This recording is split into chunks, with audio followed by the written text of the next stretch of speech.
Welcome everybody to the second tournament in our Millennium War arc, the Yu-Gi-Oh! Master Era Dance of Darkness. That's right everyone, the second gate has opened, and it has opened in the middle of a war. We were in the middle of a gang war in Domino City when the second gate had opened. Anshi Abyss was taking on Yami Merrick, trying to retake the city as Merrick had taken it beforehand. So here we are, two gangs fighting each other, now being stopped because a whole group of visitors are arriving in front of them. And these visitors are being introduced by some people we might recognize. That means there might be some traitors among us. I hope you guys are ready. I hope you guys are excited to see which characters will be appearing in the second tournament, and I am just hyped to get into it. So, without further ado, everyone, welcome to Tournament 2 of the Millennium War arc.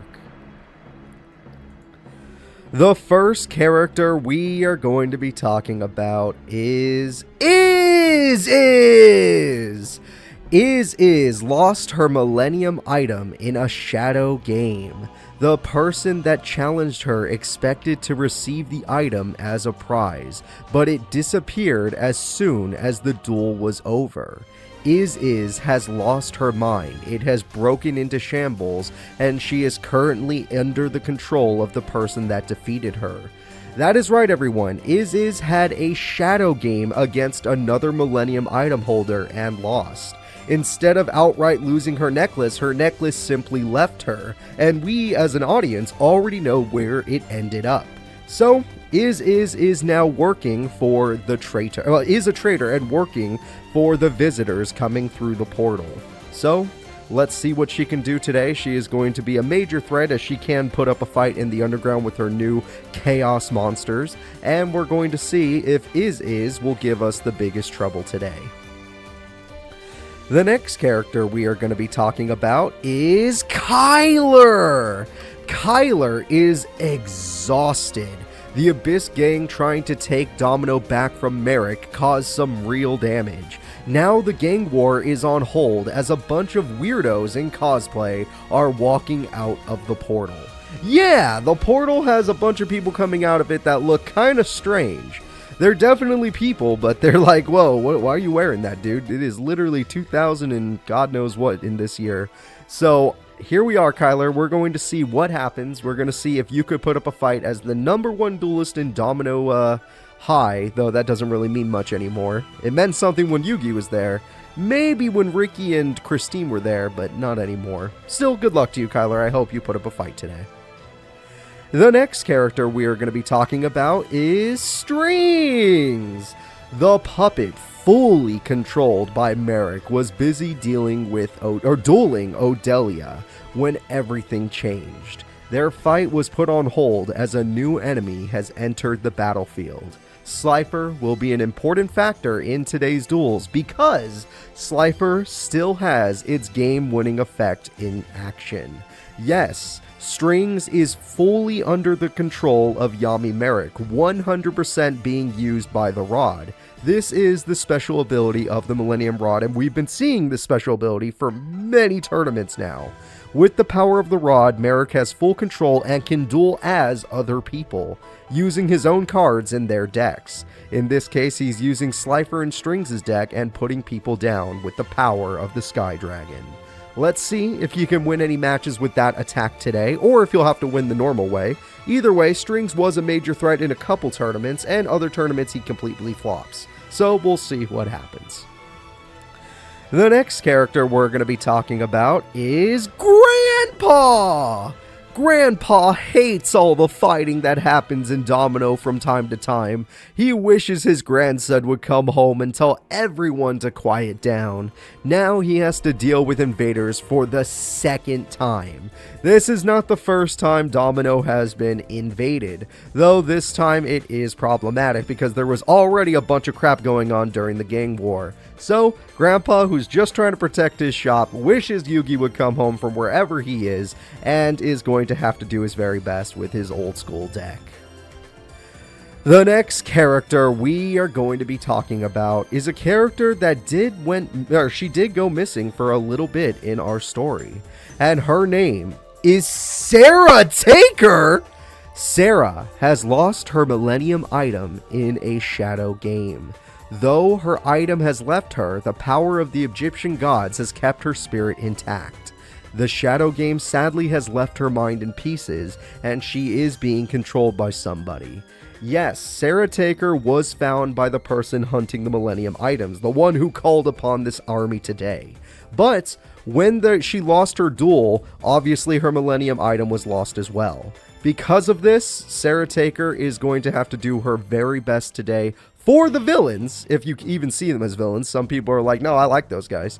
Working at getting the new Millennium items in today's tournament. The Millennium items in today's tournament should be very obvious, as Merrick is definitely going to be one of them. The next character we are going to be talking about is Arcana! Arcana was enjoying his free life. That freedom ended after Yami Merrick took the underground. Merrick's control over the Millennium Rod is perfect right now, and he can control multiple hosts. Arcana is one of them. Before, he just enticed Arcana with, like, oh, I'll help you get this stuff, or hey, you can do this, or hey, I won't kill you. But now Arcana is fully under control by Merrick. Merrick has full control using his Millennium Rod. This man was not loyal enough to be kept off the leash.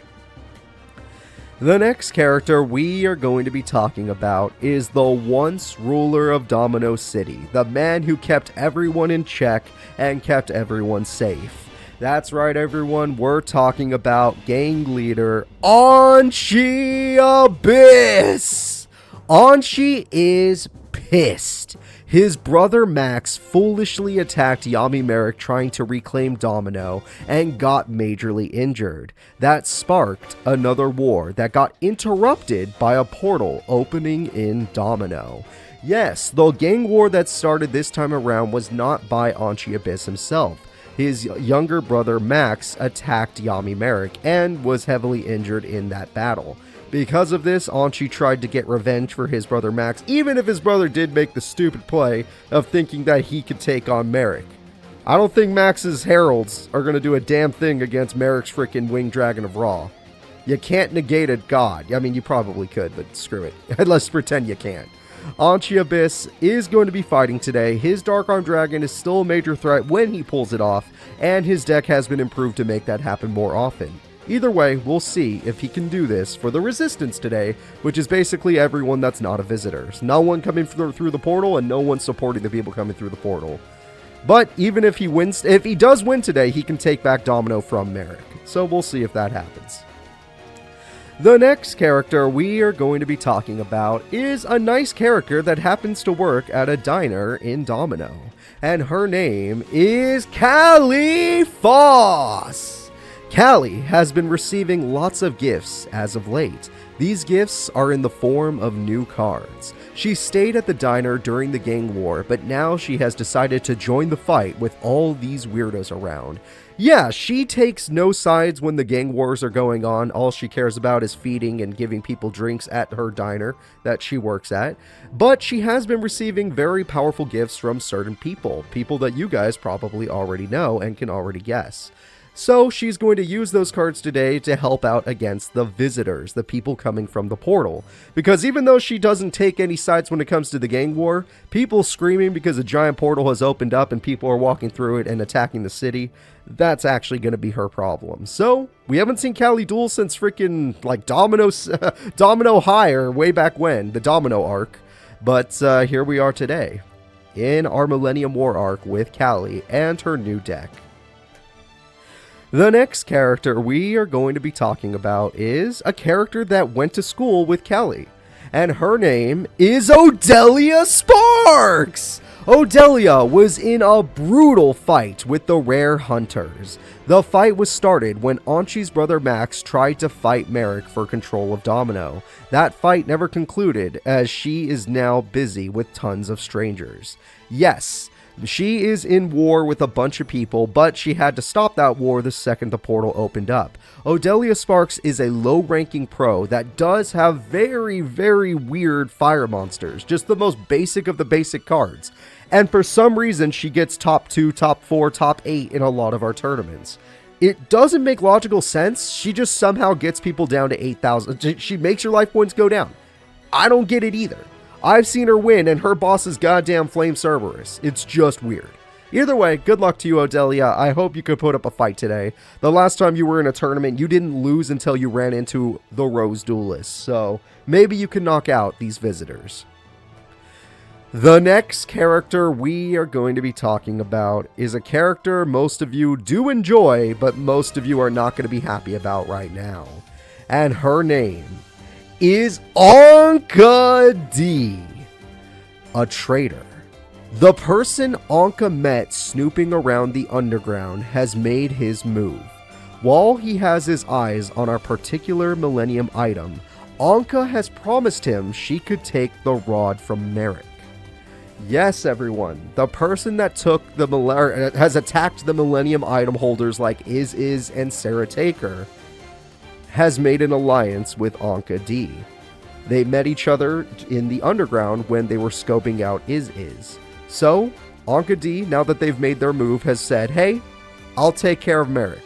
You go do the thing you're going to do, which is happening at the same time as this tournament, but somewhere else. You go find the item you want, I'll go take the rod. I've been fighting with Merrick in the Underground League for a long time. I could probably take a match on him. I will get you the Millennium Rod. So, let's see if Anka D can do it. Her deck is super annoying, but it does require a certain spell or trap card to make it work. If she doesn't get that spell or trap card, which she has 6 of, she will fail. If she does get it, she just ruins opponents. She completely wrecks other characters' decks. So, good luck to you, Anka D. The next characters we are going to be talking about are Loomis and Umbra.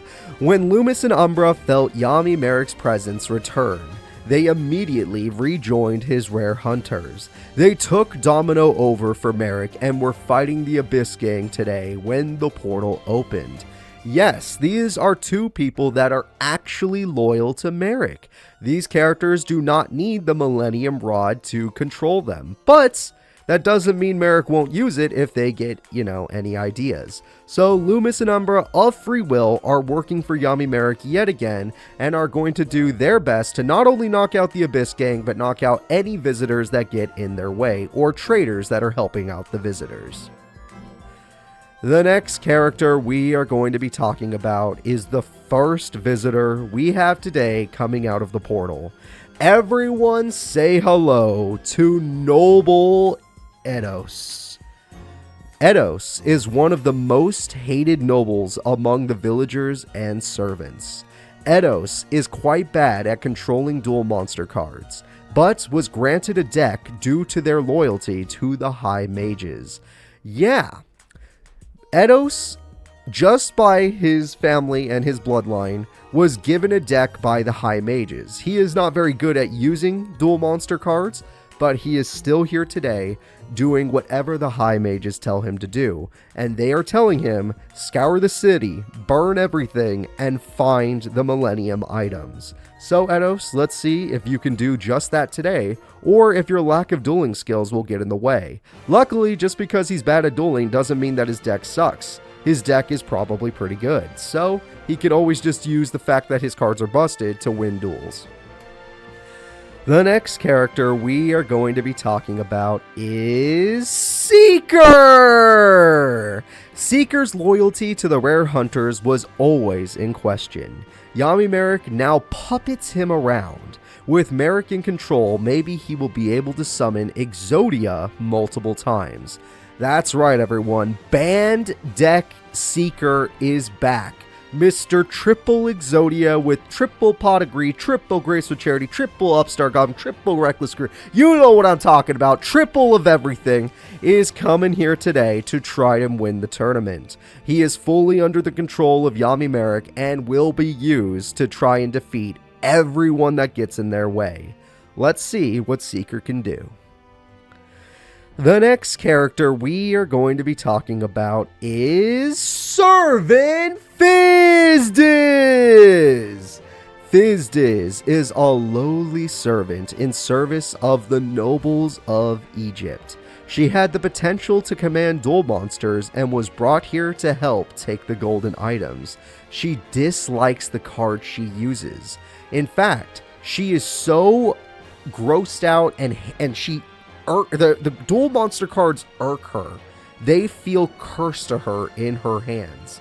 Every time she plays one, she feels like she's summoning an actual beast, and that makes her feel gross. So, Servant Fizdiz is here, fully controlled by the nobles who are controlled by the mages. So, let's see what she will do for the visitor side. The next character we are going to be talking about is Bright Abyss. Bright was struggling with the toughest fight of her duel career when the portal opened. These new threatening opponents are exhausting to her, but she is prepared to go to another round for her city. Bright Abyss was actually about to lose a match before the portal opened.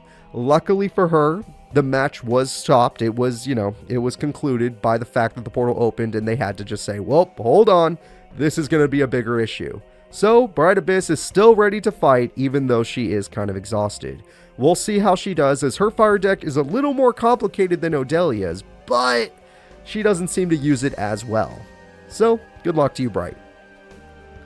The next character we are going to be talking about is Noble Nephel. Nephel is a cruel ruler over the streets of ancient Egypt. As a noble, he was granted the powers of cursed playing cards by the High Mages. He uses these cards to secure their rule and defeat the future peons. All of these losers in the city that dress up as weirdos, because yeah, he's looking at everyone like, whoa, what the hell are they dressed up as? Where did they get those clothes? He's just like, I will take care, I will subjugate all of them, I will put them all in prison, I will burn them if you ask me to, and I will find you those Millennium items. So we'll see if Nephel will be a huge problem with his deck today. The next character we are going to be talking about is Mage Soldier Bubba. Bubba is the personal soldier of the Meadow Mage. They are gifted with the ability to control dual monster cards and will follow any order given to them. They are tasked with taking Millennium items today. Today, they must take the Millennium items. Mage soldiers can put up quite a fight, and they are higher ranked than most people, but they aren't as high as the mages themselves. So, let's go ahead and see what Bubba does today. The next character we are going to be talking about is Noble Dean. Dean is not a normal noble. They gained noble status after the Master specifically, discovered them on the streets of Egypt. Dean excelled at controlling the duel monsters the Master had brought. Their skills gave them noble status. That is right, everyone. Noble Dean is not like the others. Noble Dean actually worked his way into his nobility. He is the first of his name to gain the status of noble, and he did so when the Master visited Egypt and the Master noticed his potential. So, with his deck of cards, let's see what Dean can bring to the table. The next character we are going to be talking about is one of the major threats of today. And their name is the Forest Mage. The Mage of the Forest has the power over the plants in Egypt. They have been given orders to take 2 golden items today, a rod and a ring. The Forest Mage did not realize the owners would be so strong. He literally has, special powers and is like, wait, why do I hear boss music? Why do I see aura coming off of those 2 characters? I mean, they're Millennium item holders, so I assume they're good, but our Master already defeated 2 people that had Millennium items, so why are these 2 giving us such a scary aura? Either way, the Forest Mage is going to be a threat. Anyone that saw the first gate last week saw the power of the freaking Desert Mage and the High Mage Martiz. So let's see what the Forest Mage can bring to the table. The next character we're going to talk about is the Meadow Mage. That's right, there's more than one person here today, more than one High Mage. The Mage of the Meadow was once known as a legendary general in ancient Egypt. As they got older, they became more and more upset with the rulers of Egypt. In their old age, they joined the mages. This man used to be a powerful warrior when he was younger, and he was the general of the armies in Egypt. Sadly, as he got older, he became more and more he hated the freaking pharaohs more and more, hated their rule, and hated the way they were so merciful. So, the Meadow Mage has decided to join the mages, betrayed the pharaoh's family, killed off the pharaoh and his wife, and now we're going to see what he can do today. The next character we are going to be talking about is the High Mage Anubisius. High Mage Anubisius controls the forests of ancient Egypt. Their very essence has control over life and death of all those that enter his domain. The cities disgust him, and he wants to leave as soon as possible. Yes, in ancient Egypt, Anubisius controls life and death. He weighs the hearts of all the nobles that come before him. All the servants have a terrible death. They don't get a nice one. But the nobles have a chance at higher life. Anubisius is going to use his powers today and his deck today to take down everybody in order to obtain the Millennium items for the Master. Let's see if he can do it. The last High Mage we saw won the tournament. High Mage Martiz was no joke. High Mage Anubisius should be no different. So let's see if he can do it. The next character we are going to be talking about is finally one of the main threats of today. One of the big story changers. Everyone say hello to Yami Bakura! Yami Bakura was busy fighting Bright Abyss during the gang war. That skirmish ended when the portal opened. The spirits within the Millennium Ring are reacting to the visitors as if they know them. That's right, everyone. Yami Merrick has spirits within his Millennium Ring, spirits that he has access to, and some of them are giving him information about the visitors we see today. So, let's see if Yami Bakura can put up a major fight against all of these people. His deck does have multiple bricks thanks to those spell cards, but when he pulls off his combo, he is untouchable, and when his field spell gets a bunch of heads, he is literally a god. We've seen him beat Merrick in the Battle City tournament. So, well, not on, in our tournament, not the anime. So, let's see what Yami Bakura can do today, and if he loses to the visitors, I will say that will affect future tournaments. The next character we are going to be talking about is a character some of you might recognize. This is the High Mage Kapora. Probably the biggest son of a bitch to anybody that has played Forbidden Memories. High Mage Kapora is the least trustworthy among the High Mages. They betrayed the former High Mage before them and were granted their title by the highest Mage of Darkness. High Mage Kapora has lived his entire life betraying the people above him. When he was a lowly noble, he fought to become a mage and was able to do so by telling the High Mage of the Meadow, hey, guess what? Your Meadow Mage is going to betray you. So the Meadow Mage was executed and Kapora was made the Meadow Mage. Afterwards, while he was the Meadow Mage, he was like, wait, highest Mage of Darkness, the High Mage of Meadow is going to betray you. We should kill him. And the High Mage was killed. And Kapora was given his position for his loyalty. Whether or not he was telling the truth is up in the air, but Kapora is here today, a man who has swindled his way to the top, and who knows how far his ambition goes. But, obviously, he is not the last person we have to talk about today. There is one more. And this person holds the key to many battles in the future. Everyone, we are talking about Yami Merrick. Yami Merrick was having fun with his little skirmish against Anshi Abyss. That ended when the portal opened. Merrick sees many eyes glaring at his rod. Merrick will use the rod to call in all of his followers in order to stop their advance. Every single visitor is going after Yami Merrick's rod, and obviously Yami Bakura's ring. The reason the rod is such a powerful object is because it can control the minds of men. If the rod falls into the wrong hands, it can be used to create a large, unstoppable army. So, if Yami Merrick fails today, our story will take a huge turn. But he must fall to a visitor. Either way, that is going to be all the characters we have to talk about. I hope you guys are very excited for the second tournament of the Millennium War, the Dance of Darkness. The second gate has opened within Domino, and only one person can take the gold, literally.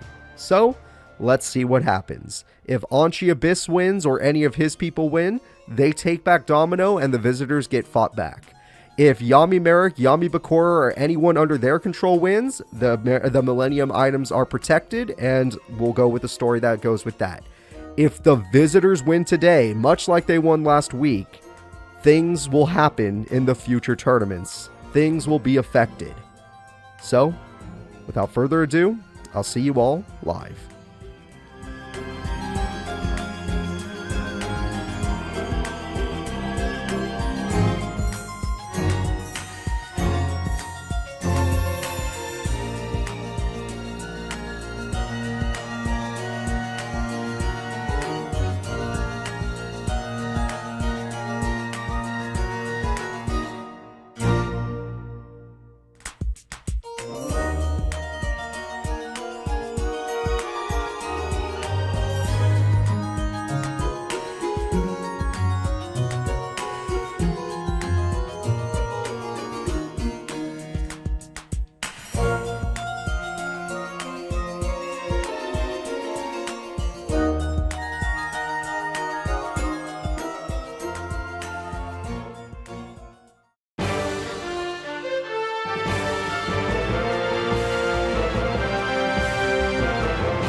Welcome everybody to today's tournament of the Yu-Gi-Oh! Master Era Dance of Darkness. It's me, Cooper, and I'm happy to see you all today. Our tournament will be starting very soon, but you all need to see who's fighting first. The first fight in today's bracket will be Yami Merrick versus Servant Fizdiz. Thank you all for being here today. Thank you everyone who subscribed just right now and everyone who subscribed before. You are all incredible, and when we have a little more time, we'll be going into each of your subscriptions personally. But as of right now, what we need to do is we need to get into our first fight of the tournament. Let's go. It's Yami Merrick versus Servant Fizdiz, and I am ready to start. So, without further ado, let's get this tournament started. Here we go! Alright. Y'all, me, Merrick, and Servant Fizdiz are going to be going at it. Fizdiz on one side, Merrick on the other. Let's see these characters in action, everybody! The Millennium War arc started rough for people that wanted to end fast, but right now it's going to be hype because we have some of the strongest duelists in the Master Era fighting against the invaders, or the visitors, depending on who you are rooting for. To start off this duel, Yami Merrick already has Raw and has a bunch of monsters on the field. And with Magic Cylinder, he contributes said monsters and have his match-winning effect possibility. On top of this, he has decided he wants a Metal Reflect Slime, which is really good. Yes, probably not today, Jason. Probably not today. I want to play Metaphor today. Alright, to do this, we're going to do another Rising Sun card. We got another card that I don't really recognize that well. We got 2 Metal Reflect Slimes. Don't forget, his mom lets him have 2, but he's using them for tribute. And Winged Dragon of Ra is here and almost ends the entire match. The entire match was almost up for grabs, but Merrick could not clutch it. And because of this, he is not done yet. That was close, but not enough. 100 to 100. The next person to make a mistake will lose. Merrick could attack with a weak monster and end up losing the duel. It is always a possibility. I don't know why he didn't summon Egyptian God Slime. It is weird. I'm still surprised he hasn't done it. I've seen the AI do it every time, and today he's not doing it when he has 3 in his extra deck, as we will show you. They're all right there. He has 3. Merrick is making a huge mistake, and the Bernog has decided we're having a hype train today. Because Merrick's... Oh, now you feel like it, Merrick? After all this goddamn time?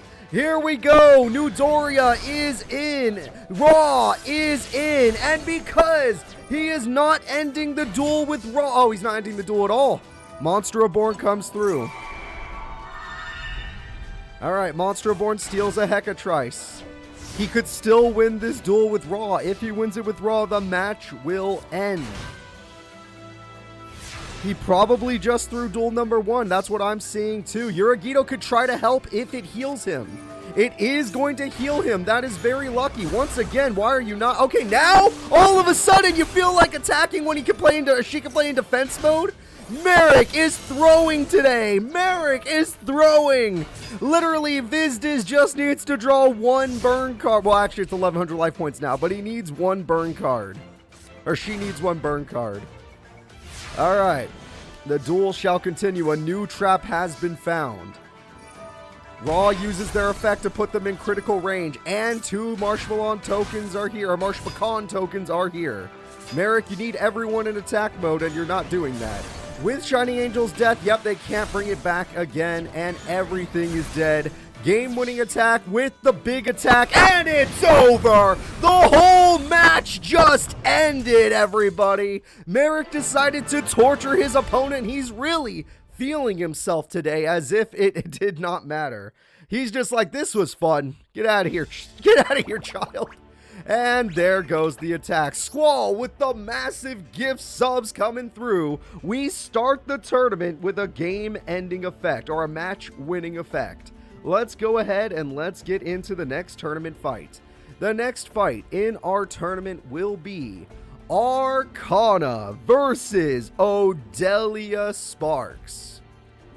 Arcana versus Odelia Sparks. So I did say Bernog earlier when they first did that. This is going to be scary, but thanks again, Bernog. This is going to be scary because Odelia Sparks does have a lot of hope for people. People do care about them. But will she be able to stand up to Arcana, who has been improved, as you should be able to guess? Any character... Sorry, I'm not completely healed yet, but I'm better. Any character that has not been in the series for a while has been improved. So we'll see what happens. Let's go ahead and get into it. Arcana versus Odelia. Arcana is ready to duel. Odelia Sparks is ready to duel. Deaths are always a possibility, but there's nothing confirmable today. Last week it was more of a joke, but multiple characters could have died last week, and maybe some of them did, as we saw. But, well, guaranteed someone did. But this time it's different. So Arcana has been improved. Oh, it doesn't matter if you're improved if the only monster you drew gets destroyed by a ring of destruction. Odelia Sparks has Monster Reborn. Skilled Dark Magician is on the wrong side of the field. Oh, she has no more monsters, though. I don't know how. Her deck is all monsters, and, like, the only tribute she has is Flame Cerberus. She almost ended the duel immediately. Mage Power is coming through. With Mage Power, Solar Flare's burn effect will be destroyed, putting Odelia in a bit of a tight spot. Odelia may be in a bit of a tight spot. Most of her monsters cannot defeat this, but Raigeki can! Here we go! Odelia Sparks clears the way to victory. She has every card she needs, and she will take game number 1. Game number 1 goes to Odelia Sparks. Alright, I'm feeling good. I think good things are going to happen today. Let's get into game number 2 and see what will happen. Will Arcana rise to the occasion, who is actually being fully controlled by Merrick right now? He's multitasking, which is probably why Merrick was doing so bad in his first duel. Or if Arcana will lose to the mighty Odelia, a person that before this fight started was actually taking on Strings, for those of you that were watching the intro. Alright, Skilled Dark is going to go in. They both started Magic Cylinder, which is always weird to see that. Both of them have one. Obviously, Magic Cylinder is limited to 1, so the fact that they both started with it is pretty interesting. 2P in hand is very bad. What? Odelia starts with Harpies, though this might not matter because she needs something to beat 1900 attack, and that's crazy. There's a hype chest? What the hell's a hype chest? Doesn't matter. The UFO Turtle Little Chimera play is so good, and with this play, she's going to be able to get the Solar Flare Dragon. And now, with 2000 attack and an extra 500 burn, one Dark Magician could end this duel. That was a very nice combo. Very nice. And he gave up. That's the give up button. When the AI does exactly what you just saw, that is them pressing oh, she's done. She's done. She doesn't care. Strings was a challenge. Arcana is a joke. Get out of her sight. She is attacking. She is destroying. Merrick cannot control multiple hosts at the same time. It is too much for him. And with the Spirit of the Flames, Odelia Sparks blows her way into round 2. Easy victory. Enjoy your emotes. And thank you all so much for the hype train. You all worked hard for that, and I appreciate you. And I hope you guys are enjoying our Millennium War arc. I know this tournament is going very fast so far, but it's only round 1, so give it a break. We'll keep it going.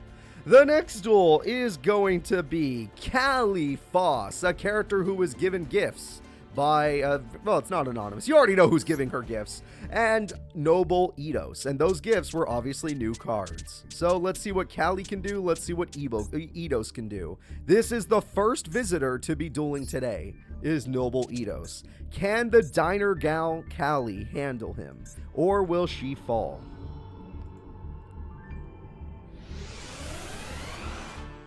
Okay. Noble Eidos is ready. Callie Foss is ready. He already has his boss monster. Raigeki on the first turn is quite cruel. Callie's first card that will be lost is Warrior Lady. Giant Rat is coming through again. We have a Premature Burial. We have one of these. And we have Marauding Captain. And we have the Rose Warrior. And with these two characters, the new card she received from her friends is Lightning Warrior. There we go. With the power of Lightning Warrior, she can destroy this monster and she'll be able to do some burn. The problem is, more rats equals more problems, and we might be seeing something unbeatable next turn. Oh, shit, that too. Okay, what number are they going to guess? They guessed 4. It was not a level 4. And that does burn. And premature burial. Oh, God, the invaders are fighting. And it's a tribute. It's the boss monster, Cracking Dragon. And with Cracking Dragon, nothing she does will matter now. That dragon is super strong for Master Era at least. So we'll see if she thinks of a way out of this situation. Callie is definitely in danger. Fusilier Dragon has entered the field. The first monster to die is gone, and life is over. That is it, everybody. The winner of this duel will be Noble Ethos. So, that is rough, but it's okay. We're going to get into game number 2. Maybe Callie can make a comeback, or maybe these visitors are really just that strong. The nobles are ranked higher than, obviously, servants, villagers, anything like that, but they're ranked lower than mage soldiers and mages. Alright. Marauding Captain early is always good, and we have a new monster. Okay, that monster's pretty good in my opinion. Starting 2 Nimble Momongas in your hand is very unlucky, I will say. A pretty sad start for this person here. If they can get one more tributable monster on the field, they'll be in a better situation. But again, they got kind of screwed. They would have been able to tribute if it wasn't for the fact that they had 1 Nimble Manga in their hand. And we got ourselves a bunch of more monsters, but at the same time, these will not make a difference. Noble Ethos is the one in trouble now. We have another one of these. They call Crusaders or something? I don't remember. They're cards, though. And we're going to destroy the monster. Giant Rat can stall for time. Giant Rat can get more monsters onto the field. Very good so far. Callie has, for the first time, has field advantage without even needing a trap. And she's ready to show off one of her gifts. Everyone say hello. Holy shit. Crooked Cook. Holy crap. What? No, don't waste Raigeki. What the hell? Oh, God. Callie never was the best duelist in the world. But she's, she cleared out the field, I guess. Gordon Ramsay on my field? Callie hates rats, apparently so. And Callie's going to have to deal with some bunnies. She probably doesn't hate bunnies. She might hate bunnies. I don't know. The attacks go through. Marauding Captain deals with the Mecha Bunny. The Mecha Bunny will do its burn. Despite her always having field advantage, she has not had life point advantage. And she continues to burn. And the attack goes through.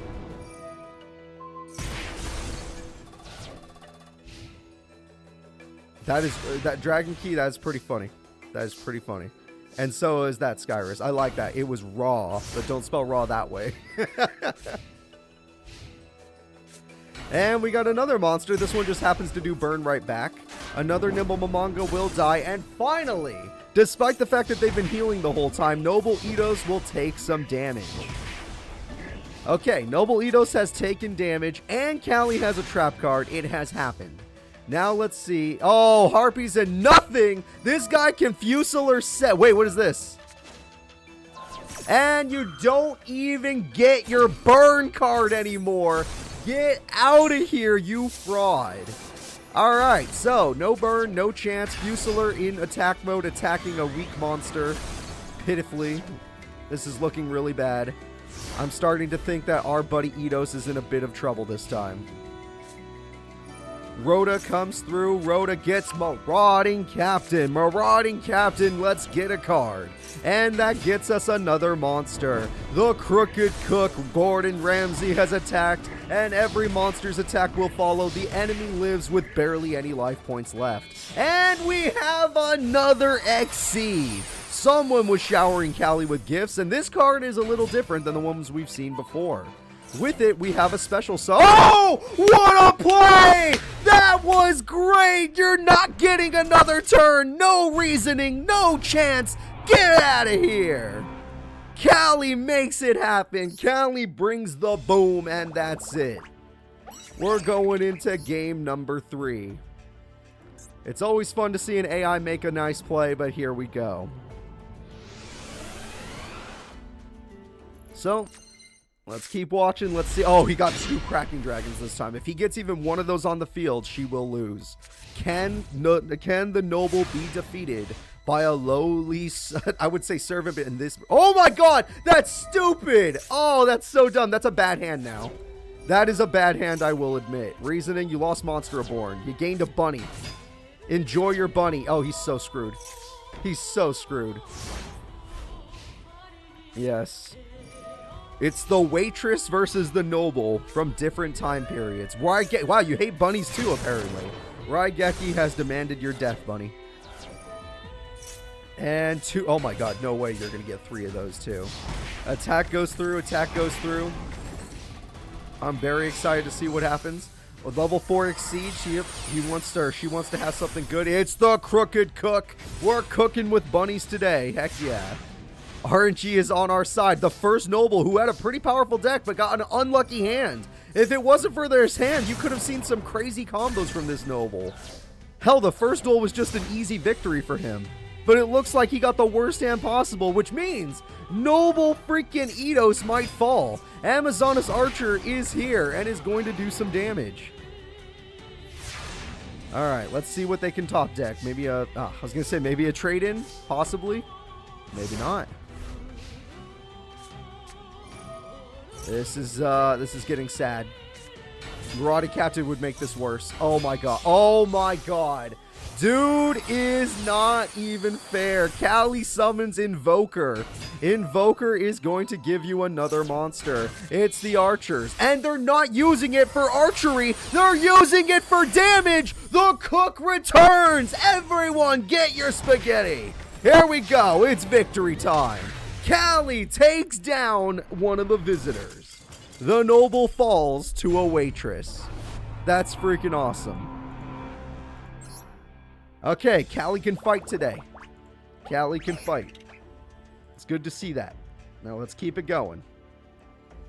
He got cooked. I like that. So let's go ahead and see who is up next. The next fighters in our tournament will be Loomis and Umbra versus Bright Abyss. Okay.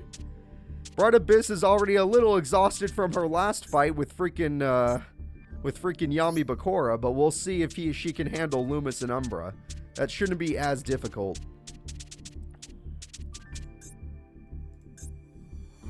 All right, let's do this. Loomis and Umbra versus Bright Abyss.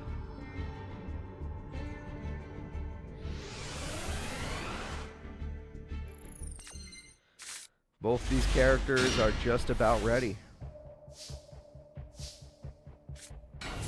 Royal Firestorm, I guess it does have a lot of attacks, so you just hide behind its attack stat. Let's see what you got.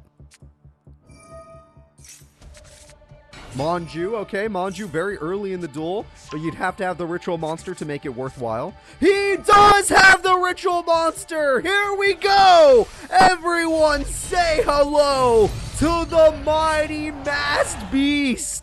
Anyone that grew up back in the day knows how powerful this card used to be. If you've watched any of my old Let's Plays, anytime we pull off this monster, it is unstoppable. It has the power to even take down a Blue Eyes White Dragon. Alright, well, here goes the UFO Turtle play. That was a smart play, actually. Not only do you get rid of an opponent's monster, but you burn them, and you thin out your deck, and you special summon. It's a win-win-win. And you get some more burn. Now, granted, I would have went for another UFO Turtle, but at least you're attempting something, Bright Abyss. Okay, Raigeki. Damn, no patience on this person. Absolutely none. Not a single point in patience stat.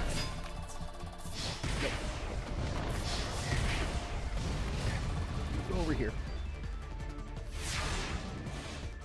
Alright, so we're going to see. Crater could do it, but only for a little bit. It would not save you. It would only help you a little bit.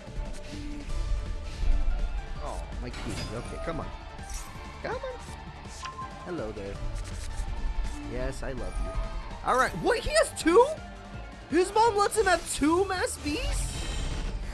Oh my god. Look at that. He has 2. His mom lets him have 2?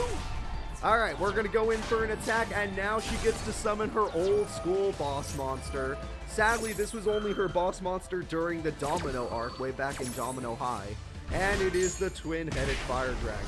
which doesn't matter. This is Roxy Girl, which doesn't matter because Loomis and Umbra with the double masked beasts will easily defeat the opponent. Yeah, you're like ripping into my skin. Please be careful. I love you, but please be careful. So let's go ahead and get into game 2. Bright Abyss got destroyed in that duel.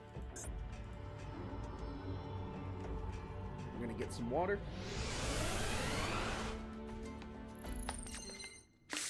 Alright. This hand could be better. She's got a lot of limited to 1 cards in her hand, so Bright Abyss can use a lot of these. She just needs to hold back on that Raigeki play. Ooh, well, maybe not, because Mask of Brutality is kind of ruthless. A 2500 beater with just 1 spell can be problematic. Pot of Greed comes through, and we got a bunch of good cards. Raigeki will be used, and I'm not upset about it this time. Ow, yeah, that's my chest. I'm not upset about it this time, because it does make sense.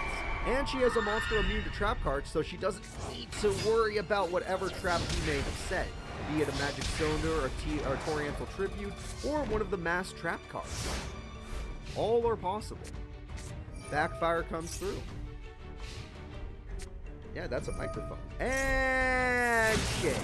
Loomis and Umbra have Raigeki. Yeah, you'll get backfired, but another Melkid will be played. And Call of the Haunted will save the day, so at least they're tied in power. Both I know, they always draw Raigeki. It's kind of crazy. Ow. Yes, I love you, but please, you're very beautiful. You're very Backfire does 500 burn. We get another 15 on top of that, and 1 Dark Magician can end this duel. So let's see what happens. Senju! Oh no! Wait, but he'd have to have the ritual spell. It would only matter if he had the ritual spell. He does not! Okay, for once, Bright Abyss has full control over the duel and can easily win with the card sheet. No! Yep, you had to do that. You had to do that. Fencing Firefarer would have done 500 burn anyway. You had to do that. He is in such a desperate point. Bright has this duel in the bag. She is 500 points away from victory. Backfire has game if he does not draw Harpies. She's got this. A trap won't matter. You can't stop the trap immune monster with a trap card, and she can buff it because spell cards still work. The game-winning attack, why did you attack with that one? Doesn't matter. The game-winning attack goes through. Loomis and Umbra get perfected. She didn't take a single point of damage. That was really rough. Alright, so we are now going to be getting into game number 3. Both characters have taken a game. Both characters have shown the power of their deck. Who will win? Will it be the mass cards or will it be the burn of Bright Abyss? We'll find that out together.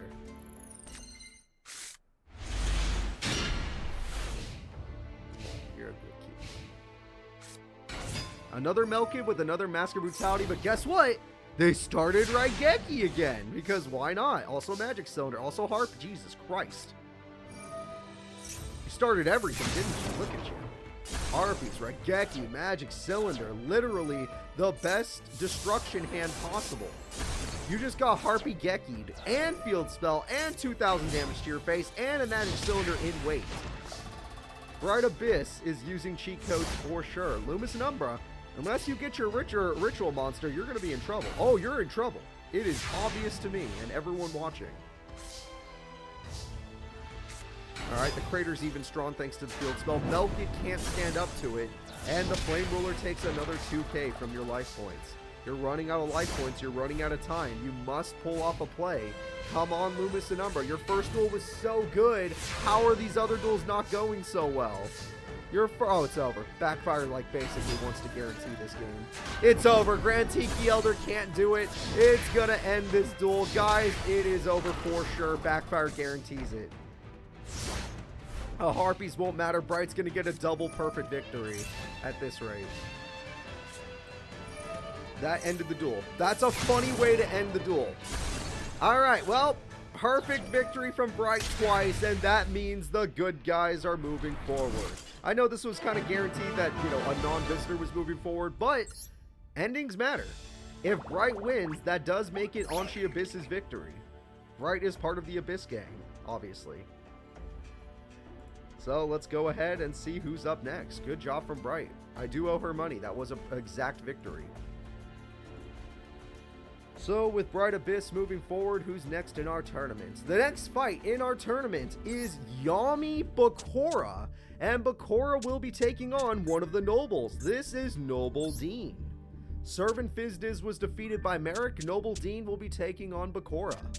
Let's see what happens. A noble is a higher rank than a servant, though, so this guy will be better than Servant Fizdiz. I need Yami Bakura, though. I don't know where he is. I found him. We're good to go. Everyone, we are good to go. Let's start this fight.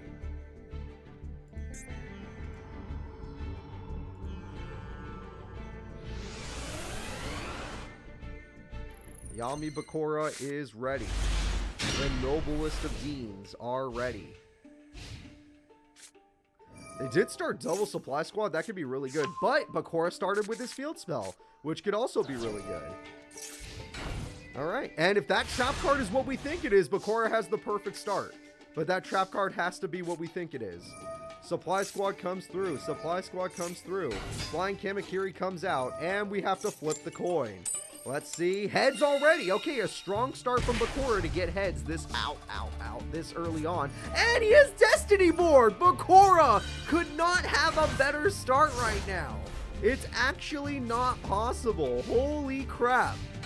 This is a brutal start, and he's got the defense and the field spell and the luck of the gods. Double flying Kamakiri, your time limit. Oh my god, you're on a big time limit, right? It doesn't matter.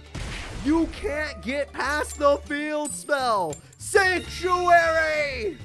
Sanctuary will not let you play Yu-Gi-Oh! And now it spells Finn, or DEA for fans of that. Oh, and he's got another card. He throws a Destiny Board card away and gets Curse of Necrofear, which he doesn't even need. He knows it's out. He's got this. He's got this. He's got this. Ow, you got me right there. You adorable kitty. Alright, so things are getting desperate for Noble Dean. He needs to top deck Harpies. It is literally his only hope. And that's 4 heads in a row. We're 4 for 4. We're 4 for 4. Okay, finally. 4 and 1.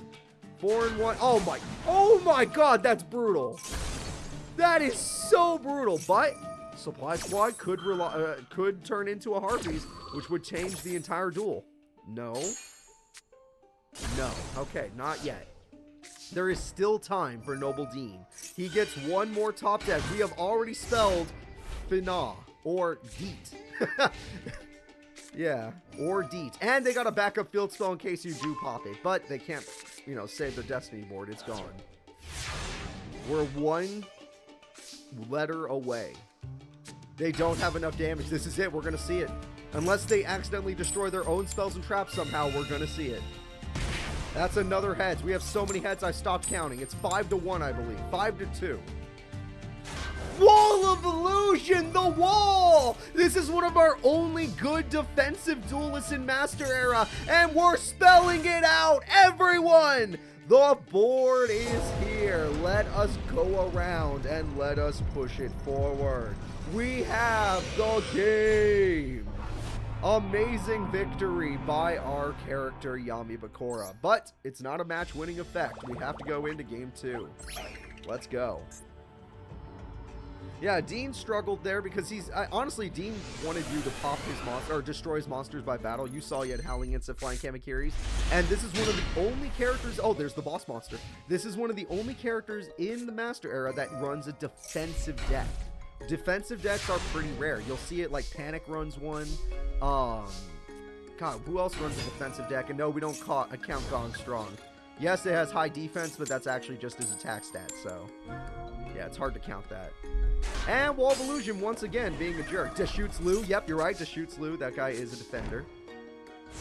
It's hard to think about good defenders. They don't usually do well in tournaments. Yami Bakura is probably... Oh, Lawton. Yeah, Lawton's good, actually. Yami Bakura is one of the only successful ones. He's gotten like top 8 multiple times. Now, Roxy Girl, I'm going to put you in this corner over here. Yep. Go in the couch. Enjoy your couch. All right, heads. No, he's getting unlucky. It's finally happening. All right, with Des Mosquito and the fact that TT did so much work. Oh my God, speaking of the devil, you're in trouble. You're actually in trouble.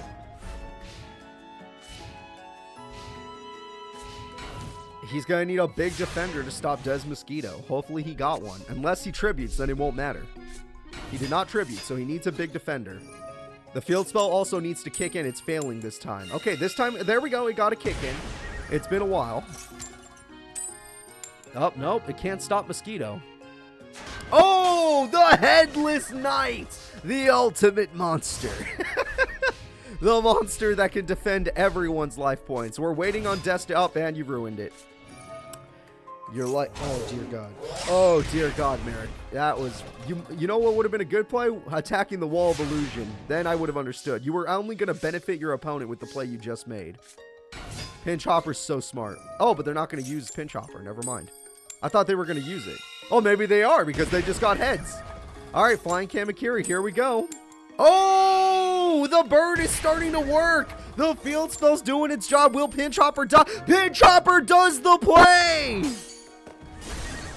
All right, here we go. We got Pinch Hopper. We got fully armored bugs. And the full armor goes in, baby. The field spell means nothing to the boss monster of Dean. I don't play Master Duel, so I could care less if the Flame Swordsmen are there. I'm happy for Joey, but that won't be happening for a while. I have to wait for the update for the CPU. Because I don't know if you guys have noticed, but a lot of the new cards are just unusable because the AI will not activate or summon them. I can't even use Rex Raptor's fusion monster because the AI don't recognize them in the extra day. Alright, there we go. Tails, oh my god. You need all the heads you can get. Giant Germ, but you already lost one, so this is burn. Don't get me wrong, Bakura can win by burn, but he's already out of germs. He's running out. Tails again. It's another germ. Okay, the germs are doing work. This duel is going to be down to the wire. Wall of Illusion, the betrayer. Wall of Illusion is a traitor. You're going to need a big defense monster. You need to do as much deflected damage as possible. This duel is down to the wire, despite the fact that Bakura's had nothing. Oh, God! He has a bunch of Destiny spells in his hand. Bakura is bricked, and it's all up to coin flips. Okay, positive, but it was the weakest card. Negative, and that one was going to do real damage. This could be for game. This is for game! Here we go! He's out of here! Bakura will lose game 2 to the Noble. This Noble can fight back. Literally, if you don't start Destiny board, you're gotta get lucky as hell to win a duel. Bakura is in danger. Alright, let's go ahead and move into game number 2. Or 3, I mean. Bakura did win the first one when Destiny board. Alright, a rough duel, but a duel indeed. Let's see who wins this next one. Yep, that's the problem with Destiny board. You run the spell cards. He only has one of each spell, but still, it is a bunch of bricks. Terraforming will get him his field spell early. Dark Sanctuary is either a make or break card. The first duel, it helped him a lot. The second duel, not so much. I wish we could see his hand. I want to know. I wish there was a peek button. I just want to see what they have. Des Mosquito does 1,500 damage. No, it does not. Battle Fader says no. Okay, never mind. He does have a card in his hand. Fair enough. And Dark Sanctuary could still work, apparently. No, it cannot. Okay, that is A-okay. His hand had a Battle Fader so far. And it has a 1,600 attack point monster, which will get rid of one of the mosquito counters. There is that much, at least. Game 3 starting out in the favor of... well, no more. There's no more favor here. Let's see if we can do some burn. We will get some burn off, 500 to be exact. And let's see if we can do some burn or if things are going to get bad. Things are going to get bad. All right, folks, here we go. The Pinch Hopper does its job, and the boss monster... Oh, no, we're going for the mini-boss. The mini-boss monster joins the field. And it works! The mini-boss does its job! Brain Crusher! Brain Crusher will crush the opponent's monster. Using its effect, it will steal it. That is right. This man will take everything. You need to make a very good play. You don't have anything! What is your hand? I want to see it! Yami Bakura, if you fall here, the story is guaranteed to change. He only runs one Necrofear and one Curse now. So it can't be that. That only takes up 2 slots at most. Okay, well, that field spell is trying to save his life, but it isn't only hitting the weak monsters. It didn't work on the stronger monster, and this is the strongest monster, so we'll see if it matters. It matters! The field spell makes a difference. Bakura stays standing. It's all 4 pieces, 2 other cards. He's holding on for dear life with 1 defense monster. None of his defense monsters can stop the Brain Crusher, though. Not a single one of them. Alright, attack goes through. It is going through. 1600 attack slips through. Giant Germ can try to stall, but it's going to be rough. And it does burn at least. Giant Germ does something. Filling up his field is really good. It's not working. All of the things are coming up tails. It's a really tight duel. Yeah, he'll get burned, but it's not enough. And you didn't get burned on the biggest monster. No burn! It's all tails! Holy crap, we're 3 for 3 this turn! 4 for 4! Bakura can't get lucky! This is ruining him! All 5 attacks got through. We got 5 tails. 5 tails in a row. Bakura's luck stat is too low. He can't win with this kind of luck. And it was not Dark Necrofear. He would have summoned it. He knows how to use Necrofear. The trap card has to not be Destiny Board. It has to be like Magic Cylinder. Otherwise, it's over. It's going to be over. That's 6. That's it. Oh, okay. He got 1, but that's not even close to enough. Okay, this one's going to be more than... Yep, it matters. It matters. Now every monster can win the duel. Any monster can attack and win. This is for game. This is for game. The Fate's decision is in the next attack. It's not over yet! The story does not take a dramatic turn just yet. Resonance Insect gets you another one. Okay, there is still a chance, but he needs to do 500 burn or even 500 deflected damage. He can't draw a monster! What the f is your hand, you old man? What is your trap card? You didn't activate it. Oh! Bakura wins game 3! Remind me next time. I want Bakura on player 1's side. I want to see his hand. Bakura wins game 3. Despite all those tails in the middle, he did take the victory. And we are safe so far. Holy shit. That was insanely close. The next attack could have ended it, but right when it was critical, Bakura's card came through. Alright, let's do it. I'm so sorry, Eastside. I'm so sorry. Let's have Bakura move forward. The next duel will be Grandpa. Oh god, Grandpa has to fight the Mage Soldier. Alright, Grandpa will be taking on a Mage Soldier. For those of you that have forgotten, Mage Soldiers are higher ranked than most people, even higher than the Nobles in a way. So, let's see what happens. Mage Soldier versus Grandpa. So, Gramps, you're taking on one of the stronger characters in today's duel. I really wish you luck. And I just want you to do your absolute best, because we love you. Everyone in this chat loves you. The Mage Soldier is ready. Grandpa is ready. Pot of Greed comes through. We got Germs and we got Stingent Sergeants. Come on, Gramps. We believe in you. Gemini Elf is one of Gramps' only good beater monsters. We all seen it. He has no back row. This is a terrible start for Grandpa. His deck relies on his back row. And this could go even worse than we thought. It's time to summon the boss monster. Here it comes. Inferno Hammer. He brings the hammer down. No one can beat the hammer.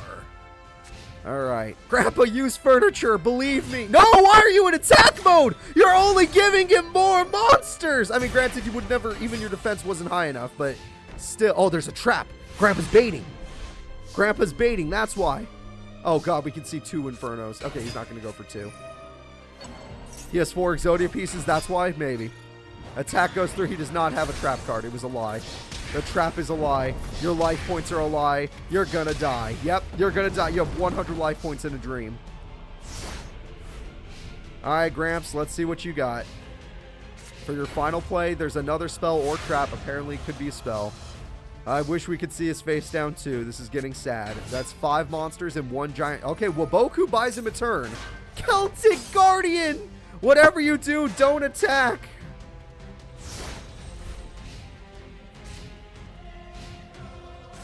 Alright, we'll probably turn that on at a later point then. Or, no, I don't want to have it on the whole time. It is fun to have a mystery. I want to be able to click a button and find out when they're losing. Like when we already know the game's over. Griffor! Griffor, stop this!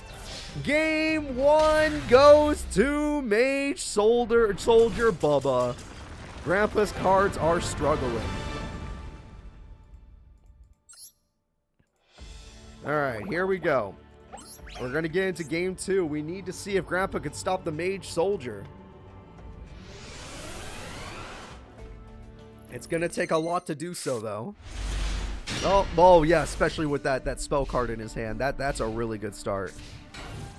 Grandpa, once again, he relies on back row. When he doesn't get his back row, you might as well consider this death. The Stormforth means he could start off with a really good card. The Boss Monster. Inferno Hammer has returned. Giant Soldier of Stone has been stolen. This is brutal. That's 3,700 damage on the opening turn. Alright, Gramps, you're having a lot of trouble. Makes sense. This is a Mage Soldier, but you need to make a play. Celtic Guardian is the play. Nice try. Or nice job. Alright. Well, I'll check that out, Toll Drama. Thanks for letting me know. Appreciate you. We got another Giant Germ. Giant Germ is going to go... Oh, I thought he'd sacrifice Germ to get 2 more monsters, then go in, but that's fine, too. Gramps doesn't really have a chance against these monsters anyway. Gemini Elf is close, but without an equipped spell, it won't make the difference.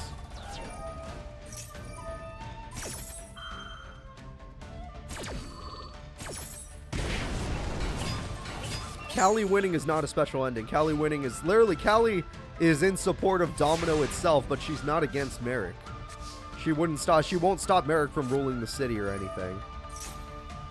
So Callie winning is almost as if Merrick had won. Things would go back to the status quo. And the visitors would be knocked back. Grandpa got wrecked. Grandpa got wrecked. That's absolutely... It's over. That's brutal. Alright, well, Mage Soldiers are strong. How far did the last Mage Soldier go in the other tournament? Did they go... They went really far, right? So, yeah, there was that.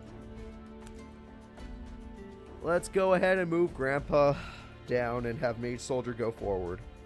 The next duel will be Seeker versus Is working for the enemy today. And Seeker, oh boy, Seeker is going to be incredible. Because Seeker today is being controlled by Yami Merrick. He is not on his using his own mind. So let's see what happens. Kyler winning is literally just like, I saved everyone. Kyler wins, sure. If Kyler wins, he can take over. Why not? We'll just say he becomes the new protector of Domino. Alright, Seeker, let's see you in action. And Seeker, let's see how you do against Is. Is did look pretty scary in the last tournament we saw her in. Her deck got improved by a lot, but we'll see if it makes a difference. Harpies comes through, and Harpies will destroy Seeker's card. What did Seeker have? TT is a huge loss. Is it just me, or do they always start with Raigeki or Harpies or both? Like, this is bullshit. This is actually bullshit. And with Raigeki, you lose a Mimic. That's fine. You don't need those. Harpies Thunder comes through. Dark Greffer has an idea. Using Dark Greffer, we get a bunch of monsters to the grave. Easy to revive. And now we have a problem. Seeker is in trouble. Judge, they aren't shuffling right. Yeah, they aren't. Raigeki. Yeah, they both started Raigeki again. Did you see this? Are you guys watching this? Look at that. I'm starting to think Master Duel is rigged. I'm just assuming it is. And that was a waste of your defensive monster. A monster that is meant for defense, and you put it in attack mode. Yeah, we got you. We got you in 4K, Master Duel. Technically, this stream's in 1080, but I can make it 4K on YouTube. All right, Jar of Greed comes through. I never will, though. Jar of Greed gets a new card. Graceful Charity. Okay, now we're going to start getting some cards. He threw away a piece of Exodia, but that's okay because he has so many pieces. Pot of Greed comes through. Graceful Charity comes through. He's on it. Okay, he's got it. Oh, he threw away Upstart. Why would you throw away Upstart? That's so dumb. You should never throw away your draw power. Oh my god, he's an idiot. He can't play as multiple people at the same time. Merrick is struggling. He's like, oh no, I'm controlling Arcana. I'm controlling Seeker. I don't know what's going on. It's too much work. I will be controlling strings. Alright, Armageddon Knight does its job, throwing away... I would not throw away Sorcerer, but that's what they do. Another piece of Exodia will suffer, and the damage is good. 600 life points remain. Unless this guy gets another Pot of Greed or Graceful to go into his combo, it's over. He got Upstart. That is technically part of it. He got Pot. Yep, there we go. That's the combo. But it did not end well. I like that. Their names are Steve and Steve. Attack goes through, and we got to end it, folks. I'm afraid that Seeker loses game one. Winner is easily. All right, let's go ahead and get into game two, and let's see what happens.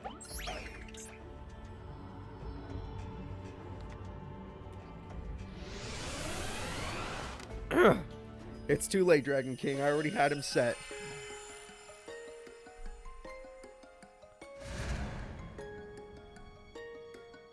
Your phone just gave you a notification. That's you know, that's a little bit late. How long have we've been streaming for? An hour and 21 minutes. All right, let's go with it. We got Graceful Charity. Great start from Seeker to get up. He threw away Graceful Charity. Who programmed? It's only, you know what? The only reason you do that is if they were all Exodia pieces. But then what did he just set? Why would you do that? You threw away Graceful. You don't even know how to do your own combo. You know what? At least that monster has good defense. At least that monster has good defense. But you need more draw power. You could win instantly if you just use your draw power correctly. Armageddon Knight will throw away a card. That's a good card to have in the grave because if you can revive it, you're good. That's an Exodia piece he had 2 copies of. The AI will do that.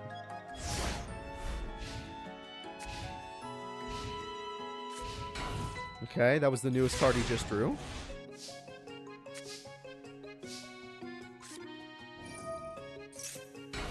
That's true. Less people from Air to control could be better. That's a Mimic. A Mimic will allow him to draw another card. And as long as he has 2200 defense and this girl does not draw her tuner monster stuff, then you're in trouble. Upstart Goblin. There we go. Yep, that's really good. Upstart Goblin. There we go. That's really good. Raigeki, sure, but then your AI is probably dumb enough to put your monsters in attack mode, and that would do horrible for you. I don't think you wanted that, sir. Your Raigeki might make you make a mistake. Also, she has Chaos. Oh my god, you put the foot in attack mode. Also, she has Chaos Sorcerer, so none of this matters anymore. That Raigeki only helped her. That was a net positive Raigeki. Pot of Greed, let's see what she gets. She got a tuner. She has Premature Burial. She has Armageddon Knight. She has the Chaos of the Sorcerer. Chaos of the Sorcerer comes through, and we're going to start attacking. The Forbidden Boot has been defeated. The attacks come through. It's guaranteed that the 4 cards in his hands are Exodia pieces, but it's not guaranteed if they're good or not. And we have a Synchro Summon. It's the boss monster! Chaos Angel. Now, sadly, it has to banish a card. That's fine. Chaos Angel with 3,500 attack, you're going to die. Her boss monster is going to destroy Seeker. Pot of Greed, this is his only hope. Oh! Seeker! Let's go! Exodia obliterates. All right, we're going to game 3. It turns out there's one more duel in this Seeker guy. He's not done for yet, folks. Amazing duel from Seeker.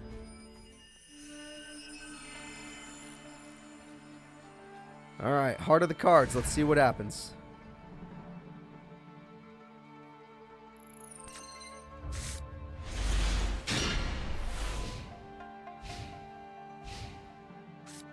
He started Pot of Greed. Just a set. Very basic start, but not a terrible start. Unless he just set a piece of Exodia, then we know he's in trouble. TT. Well, doesn't matter now. Why would you TT when your monster had enough defense? Seeker, where is your thought process going? Oh my god, the forbidden headbutt. It flinches the opponent. The forbidden headbutt. Seeker is hurting me. Armageddonite into Chaos Sorcerer. This is the worst thing that could happen to you. Seeker using that TT was the biggest flop ever. And she could synchro again if she wants. Yeah, it's over. It's over, folks. It's over. There's no way. It's not. The duel has not gone on long enough. He has got a no gracefuls, 1 Pot of Greed. He is in so much trouble. He loses Jar. You couldn't even chain that? Jesus Christ. He loses Jar, and he's just going to die. It's over. None of these matter anymore. He has no hand, which means no chance. He does have enough defense for that, but it's just, honestly, that was her fault for attacking in the wrong order, still. AI is stupid. Alright, we got ourselves a set. Premature Burial comes through. Chaos Sorcerer returns. We have a bunch of monsters on the field.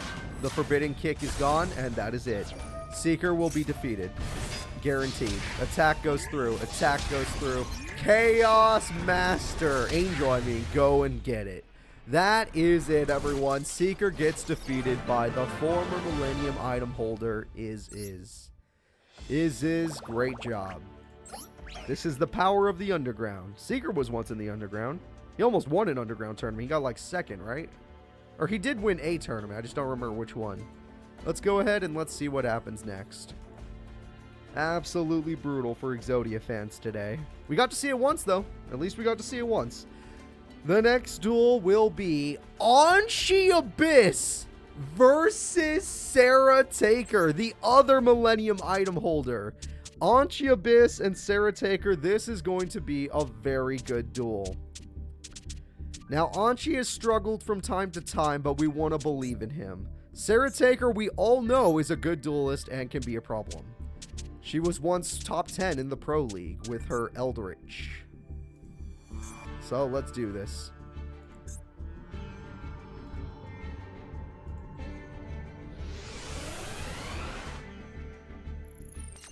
Sarah Taker is ready. I see that hand on Anshi. I see that hand.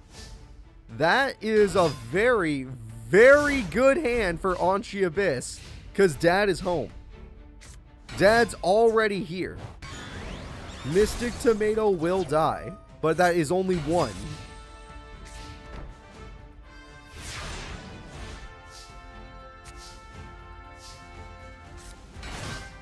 Two more Dark Monsters die, and this game is guaranteed over. That's it. But Mizuki was actually a really good summon because now it can just use its effect. Yes. And Zombie Master, there's no target, so no, don't get, excited. Dad is home.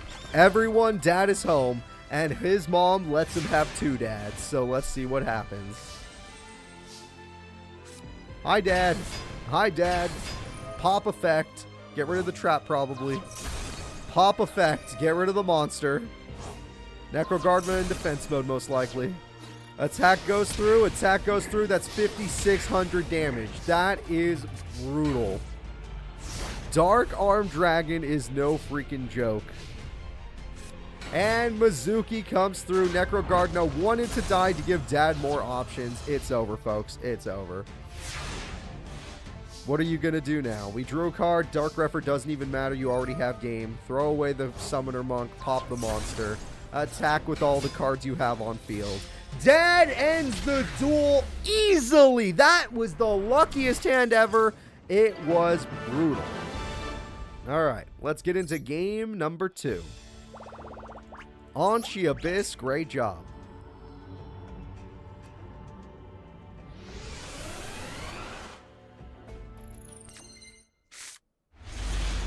Okay, we got Giant Germs and Armageddon Knights.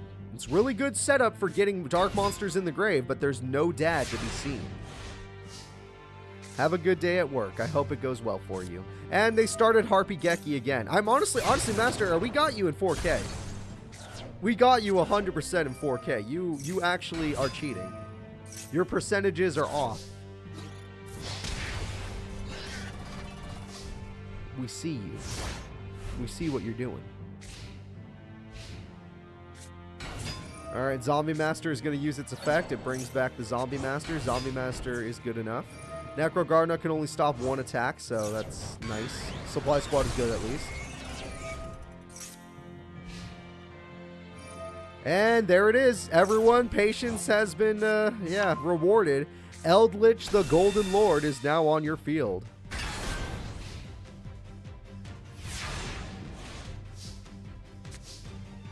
Dad is in the hand, though. There is hope. There is hope. Even though Eldritch is a problem, if anything could beat it, it's Dad. But you have to be careful about how many dark monsters you put in the grave.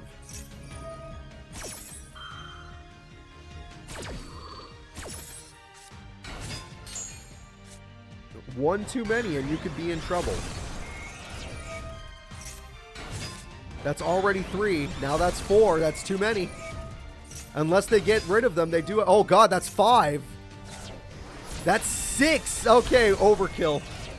Overkill indeed. That's 6 dark monsters in the grave. But there's still hope if he did not draw it. Okay, there's like 3 cards in his deck that easily get rid of dark monsters from the grave. In any way he wants. So, brutal. I think this Eldritch deck is finally going to do it. It's a damn good deck. It just sometimes breaks. Just kind of like his. Okay, he's got way too many. Maybe he could draw the Dark Creator. That would help you. Obviously, I don't even know if you get another turn after this. You're probably dead, but...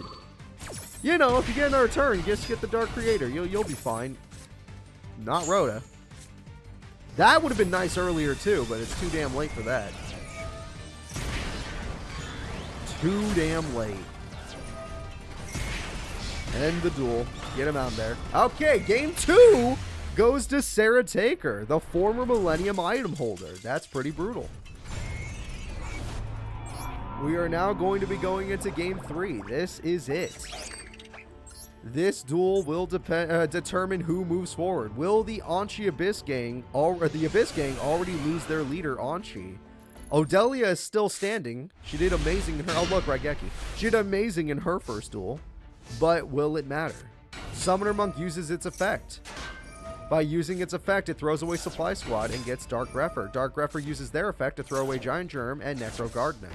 Not a bad start, all things considered, because if they get dead, they already set up really well. Zombie Master goes in for an easy kill, but it will not receive it. There is a trap card possibility. There's Dad. Oh, there's not enough yet. Dad is here. He drew it. This is good.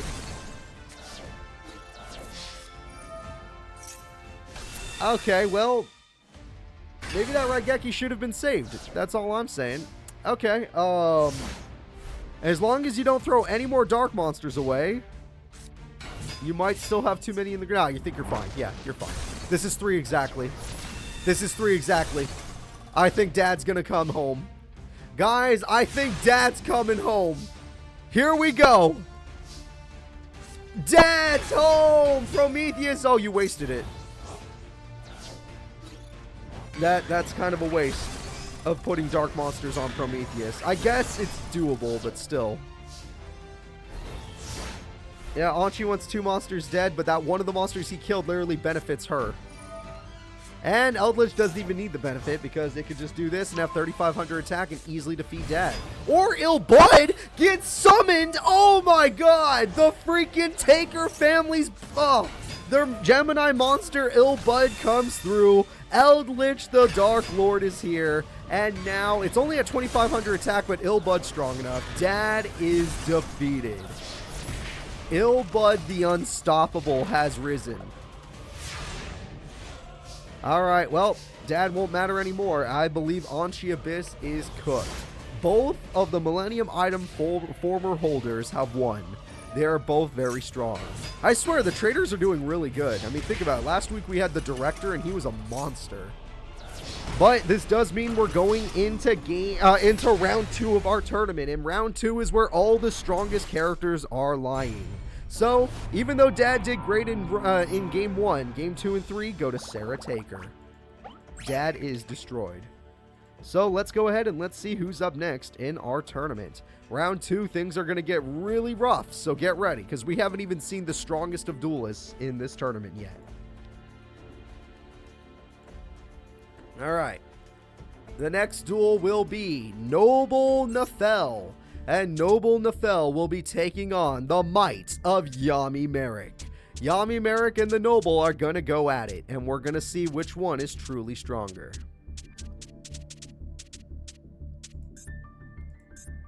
Okay, we got one character ready. We got 2 characters ready. It is time for us to start. Everyone, will we see Raw do it again, or will we see the Noble Nefel do his job?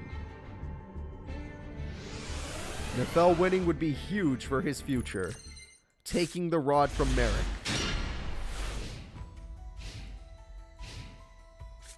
Alright, well, we already have the Sun God card, and that gets us Ancient Chant. Ancient Chant could get us a Winged Dragon of Ra. We have the Winged Dragon of Ra. Mystic Tomato is there. No. If Merrick loses, even if he lost the rod, his spirit will, or his mind will remain inside strings, and he'll fight to get it back. Using the power of Slifer, he could try to earn it back. And we have ourselves an attack. Guardian, yep. Guardian Slime on the first turn is pretty busted.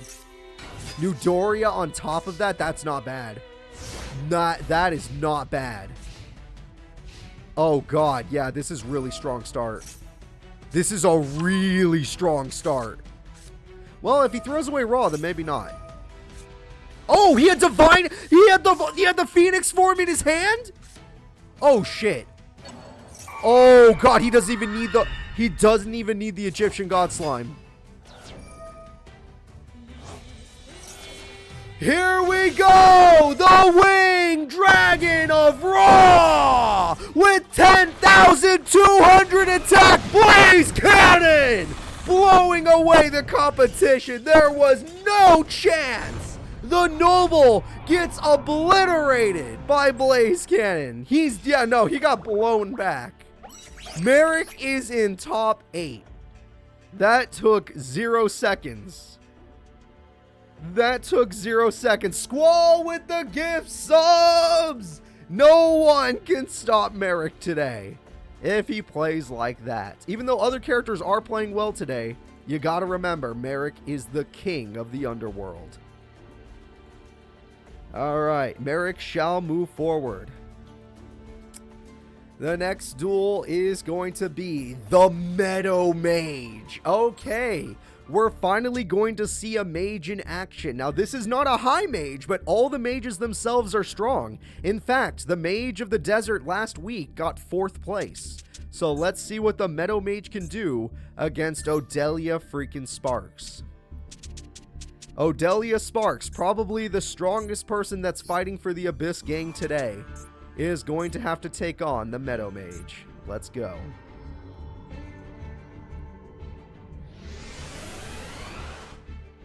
One of the strongest invaders versus one of the strongest people in the other army. In the Abyss Gang. Even though she's not really an official member, she always helps out.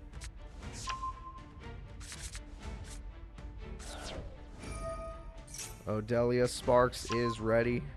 The Meadow Mage is ready. Meadow Mage starts the duel with a bunch of plays.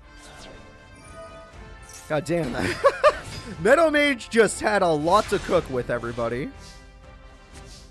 Alright, let's see how Odelia answers. Odelia is going to go ahead and play Supply Squad. She actually makes a good play here. This is a good play.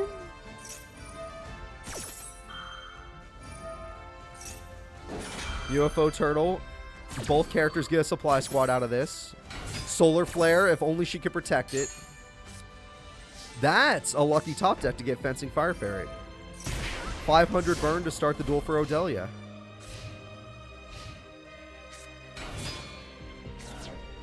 And we already have a level 5 monster on the field, but it's in defense mode. I guess it had to special summon itself in defense mode. She's not smart enough to go for double Solar Flare Dragon. That breaks my heart. Though this route does give her a pop effect, and it gives her... That was the worst monster. You popped a monster that couldn't attack you anyway. And it gives her draw power. But it also gives him draw power, so I don't know about that. She did not go for the lock, and that is brutal. The lock could have saved her, but we are not in that world. And we have another powerful monster on the field. And another powerful monster. Yeah! Okay, Odelia, let's see you deal with all of this. You're one of the few characters that didn't start the duel with Raigeki, so prepare to die. And yes, he has an exceed. Everyone say hello to Armor Ninja. This is just to give him more options in the future. Supply Squad's too late. The duel's basically over. UFO Turtle's the only thing that... Oh, yeah, that's actually a good play, too. Okay, Warrior Lady is here. Warrior Lady easily destroys the monster. You can target something, and you get a pot of greed out of the deal. Your opponent will get a jar of greed out of this deal.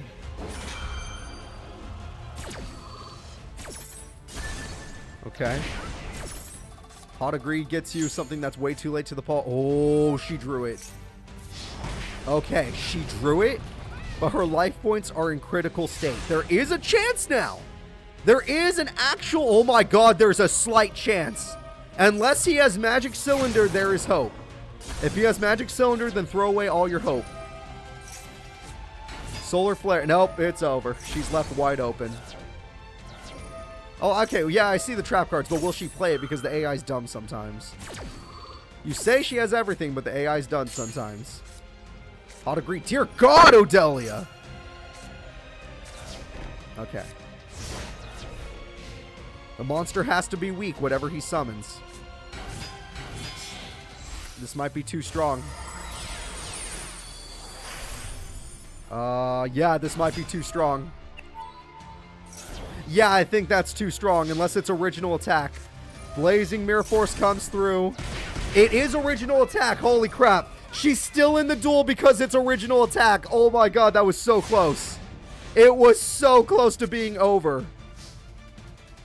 She can't survive now. She doesn't have enough attack points. Solar Flare does not do enough damage, and she does not have enough attack points. Double Backfire does not matter. 500 burn, it gets it really close. I'll give you that, Odelia. It's super close. But unless your opponent isn't... Oh my god, level 5, level... Oh, it's the boss! That is the strongest card he has! Level 7, it's over! Odelia, she put up a fight against the Meadow Mage, but she will lose the first game. These mages are no joke. Second in command only to High Mage Kapora. Let's go ahead and get into game 2.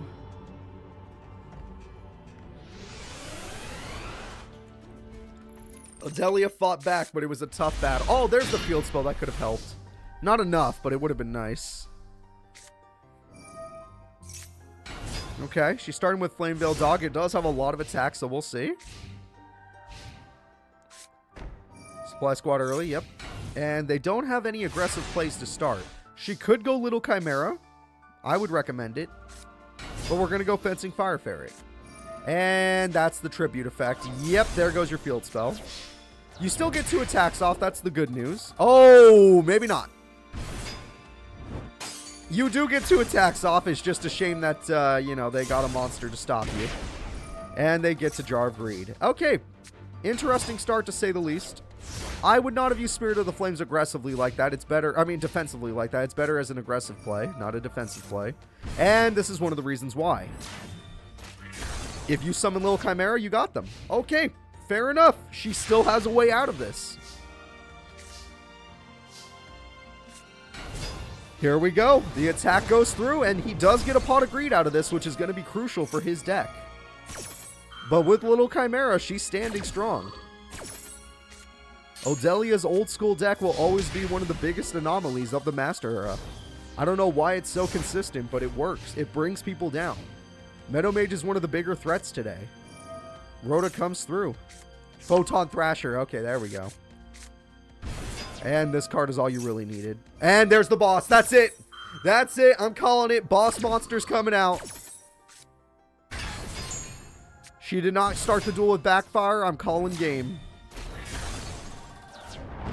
Now that the boss monster is here, Odelia has a 0% chance of winning. It's just too much for her. Unless you drew Raigeki, but even then, premature burial's not enough. She agrees. She gave up. Everyone, that is a GG. The Meadow Mage is higher than the pro, very low ranked pro duelist, Odelia Sparks. And Crimson Armor Ninja is here, which I think was a misplay. Oh, nope, they had 2. That's why. It's because they have 2. His mom lets him have 2 boss monsters. Attack, attack, G, freaking G. That was an interesting duel, but sadly Odelia just got overrun by their Skybolt. So, that is it. Meadow Mage is in top 8. Which was to be expected. Alright, let's go ahead and see who's up next. The Abyss gang, all they got left is like Bright Abyss. Alright, Meadow Mage moves forward. The next duel will be Kyler versus Callie. What the hell? Waitress versus Domino High's top student. I'm actually very interested to see this duel. Callie did take down a noble, which is really strong. Nobles are higher ranked than servants, but lower ranked than basically everything else. Okay, let's go ahead and see if Callie can beat Kyler. This will be a little interesting. Yep, Domino High alumni versus Domino High's current strongest student.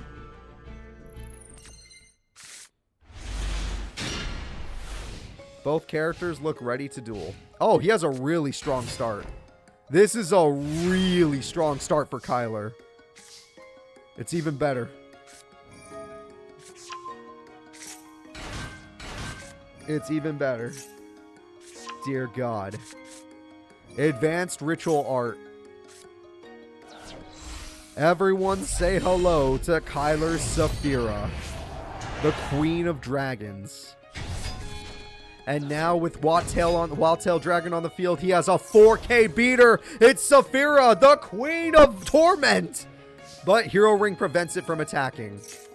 Saphira gives you 2 draws. You threw away your ritual monster, which was weird. Okay. Callie's start is interesting to say the least, but not good enough.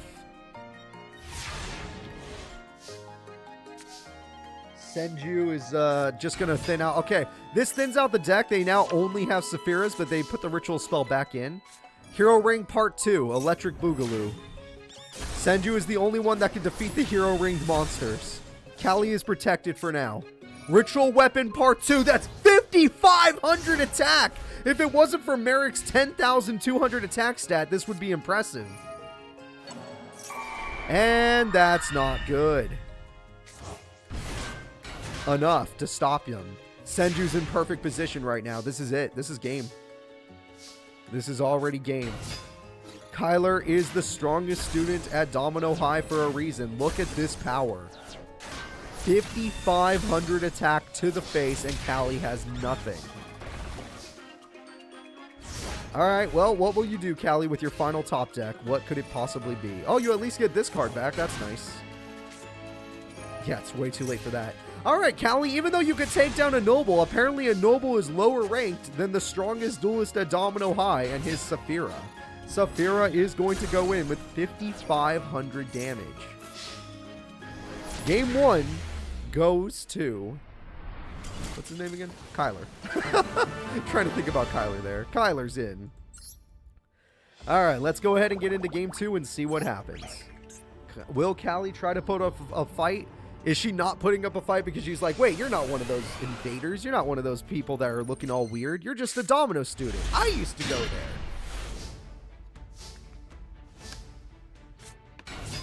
Nova Summoner will hold the field, which is good because Nova Summoner can stall out, and they already have their ritual. Amazonas Archer will hold the field, both characters just standing strong, though Nova Summoner loves Amazonas Archer.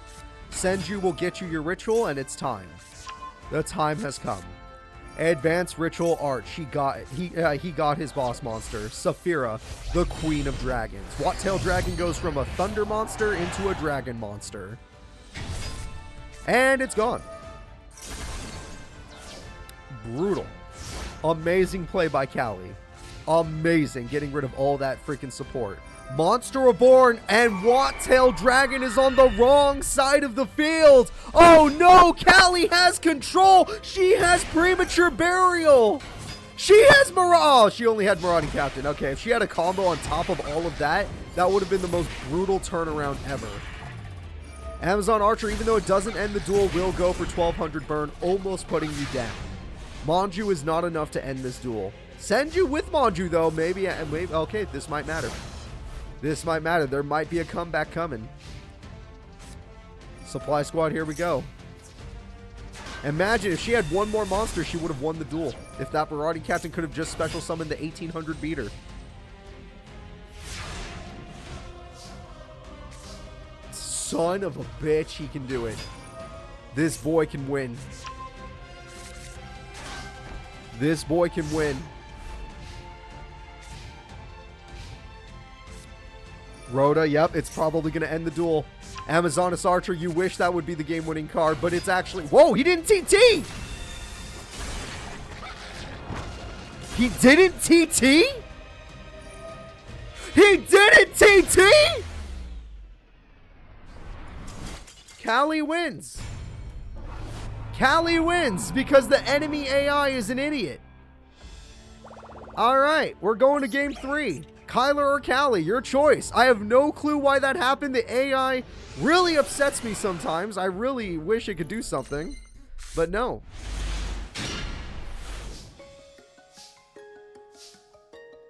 Advanced Retro Art on the first turn.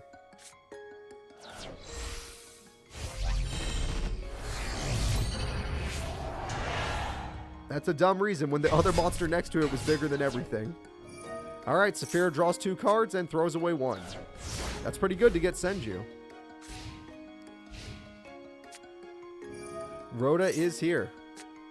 The Immortal Bushi can be good in the long run. Marauding Captain gets you a Crusader. Crusader's not strong enough to stop Saphira.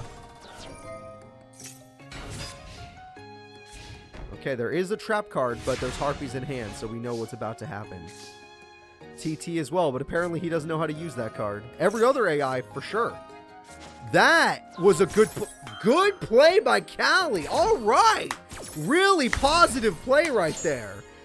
Callie not only gets rid of Saphira, gets rid of Harpies, but also gets rid of and gets to draw a card. Super beneficial play. However, we all see the TT. Maybe he'll use it this time. Thank you for subscribing, Caesar. I appreciate you. Attack goes through. Attack goes... Oh, well, Shining Angel. Attack goes through. They at least have a Shining Angel to hold the field, but the opponent is going to exceed. Callie is bringing out her Crooked Cook. How many people love the chef? Because the chef is here, and he's going to cook you up something nice.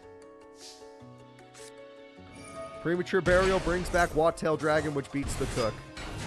But apparently the cook has an effect where Wattail Dragon does not wish to attack.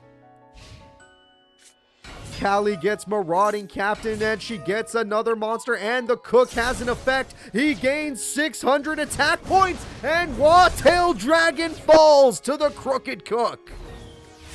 The Crooked Cook has done it. Pot of Avarice could be good. Yep, Pot of Avarice could get you Advanced Ritual Art or a Ritual Spell, anything that you need. There it is! He drew it! He drew Preparation of Rites and the Ritual Spell! Your mom lets you have both? That was the best Pot of Avarice I've ever seen! That was the luckiest pot. It did the most damage. It's gonna end it. It's gonna end it. I don't think Callie recovers from this play. I don't think Callie can recover from what Kyler just did. His mom lets him have 2 Saphiras. Best pot you'll ever see. Only on Casual Cooper. only on my channel. Tell your friends. Alright, here we go. Saphira, draw 2, throw away 1. Draw 2. Oh, only 1 Saphira. That's fine. Alright, Marauding Captain and another monster. Sadly, can only break through a little bit. They can't win the duel. It's a shame. Callie did really well today, especially since before she was kind of just a joke character. But the second she ran into a non-visitor, she just was like, yeah, I'm done. Also, that Pot of Avarice was insane. That Pot of Avarice was absolutely insane. That is going to end the duel. Kyler, the #1 duelist of Domino High, will move forward. Alright, that was fun. That was at least a really fun duel. Let's go ahead and let's see what happens. Callie, working at the diner, is going back to the diner, hopefully without new people in charge. Kyler is going to continue on. The next fight in the tournament will be the High Mage Kapora taking on Bright Abyss. Bright Abyss is Anchi's #2, his wife. The person that he says, if I fail, you must, move on. You must take over and stop the people. And he already failed, so here we go. Anyone that's played Forbidden Memories hates Kapora, and his deck was meant to reflect that. So let's go ahead and start this off. It's time. Bright Abyss is ready. High Mage Kapora is ready.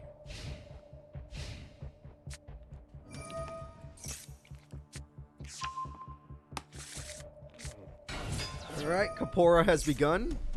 Kapora sees a pine, and with it special summons it. Kapora sees a level 12 monster, and will stop. Okay, 2000 attack is enough for him, I guess. She actually did start with a lot of burn. Tremendous fire from Bright Abyss on top of the Soul of Fire. And that's another 1350. Not bad. Really good start from Bright Abyss. He has a spell card. Okay, and with that spell card, we see a monster, level 12. It is now level 2. And by getting rid of this card, we tribute the monster and we summon another monster. And this monster gets you another card, apparently a tuner monster. And that monster gets you another card. And nope, it was one of your limited to 1 traps that stops it. However, this card in your hand has an effect. And with its effect, we are going to get another monster back into the deck. And with that effect, we special summon the monster that I think was a tuner. And with the tuner on the field, we're going to have some trouble. And we got ourselves a brand new monster. And that's going to destroy Fencing Fire Ferret, but Fencing Fire Ferret will destroy another monster right back for 500 burn. The Siphon will activate. And we got another monster. The field has 6,000 damage showing so far. We're going to excavate the top 5 cards. And we're going to go for 6,000 damage. And you get to draw a card while doing it. Damn, that's brutal. We get to draw a card while doing it. Absolutely brutal. And we get a Synchro Summon. Everyone, say hello to the Synchro Monster. I don't know this one. I don't know these cards in general, but that card especially I do not know. Why'd you get rid of 3 monsters with 2,000 attack and 2,000 defense for 1 monster with 2,000 attack and 2,000 defense? That logically doesn't make sense. Harpies! Alright, well that's quick work. Sadly, she did only need a little more burn, but that burn is not going to work. Oh, it does have an effect. It throws away a card. And then we're going to go in. And we have another attack. Why are you increasing your attack? Oh, it does piercing! It does piercing! It's going to end the duel. High Mage Kapora did take a lot of burn, but Bright Abyss's burn could not end the duel. GG, baby.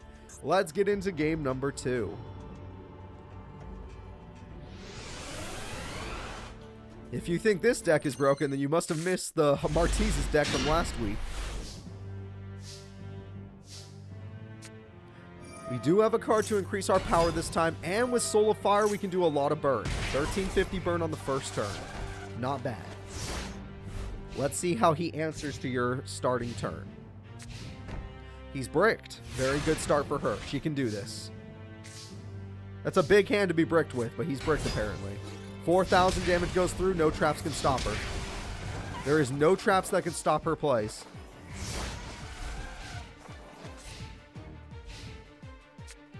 She did draw a monster this time, and this time it's going to get started. We got Cherry. And we have another monster. Ooh, spell card this time. Whoops. But the spell card at least does have an effect.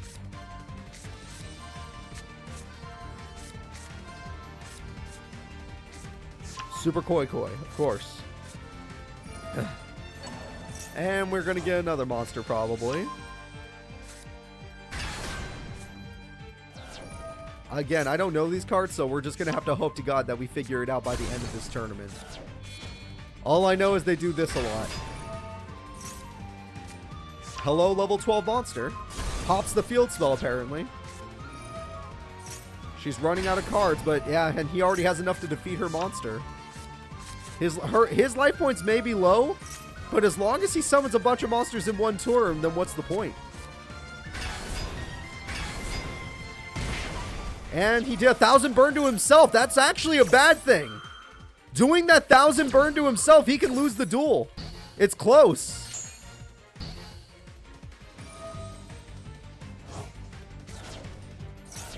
All right, another Flower Guardian. Wait for it. And here we go. Attack goes through. And draw a card. Attack goes through. Attack goes through. And another 4,000 damage for good measure. If she could draw a monster with over 1650 attack, she wins. A monster with over 1650 is game. Oh, it's just not strong enough. It's just not strong enough. A Fencing Fire Ferret would have done it. A Blazing Inpachi would have done it. There's so many cards that would have done it. But that is it. Kaepora 2-0s the opponent. She was so close to taking a game on the High Mage. Bright Abyss did fight for her life. But in turn 5, the High Mage took it. It was over. So, the High Mages continuing to be assholes. But guess what? Kaepora is the biggest asshole, which suits him very well. Anyone that's played Forbidden Memories knows he should be the biggest asshole of the group. Let's go ahead and let's get back into our bracket. High Mage Kaepora will move forward. The next duel will be the Forest Mage. Everyone, we're moving into the forest, and Yami Bakura, I'm putting you on the turn one or the player one side because I want to see the kind of hand you're working with. Yes, I'm putting Bakura on player one side. Bakura will be taking on the Forest Mage. Let's see what happens. We already saw them. All the mages are busted. Every single one of them are good. High mages especially are insanely strong. But we'll see what happens. The Forest Mage is ready. Yami Bakura only started with monsters this time. So there's no way he's bricked because we see all the monsters in his hand.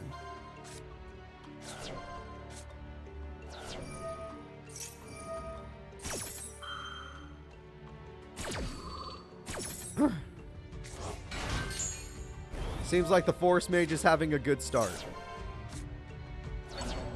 Forest Mage is looking like he had a good start. You know, if he gets enough of these Fiend monsters to the grave, it's 100% worth it. Yuragito will heal him and destroy the opponent's monster. Good play. Good play by Bakura. Still really sad. No Destiny Board and no Field Spell. Last duel, he got Destiny Board once and the Field Spell all 3 times. This time, nothing.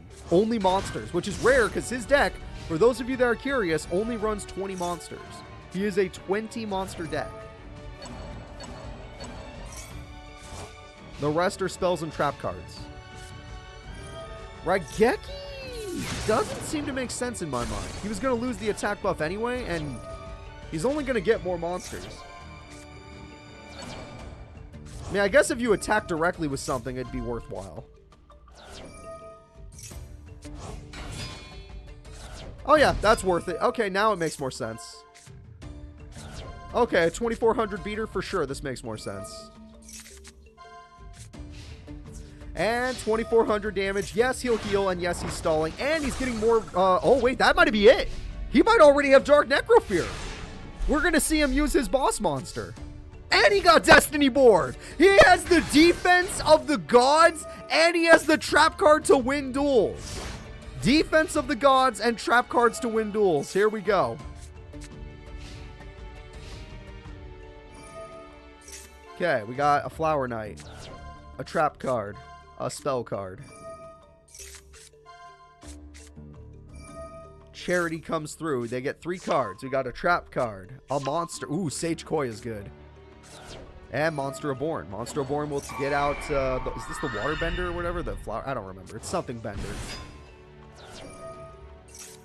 We got a trap card. Sage Koi up there, it is.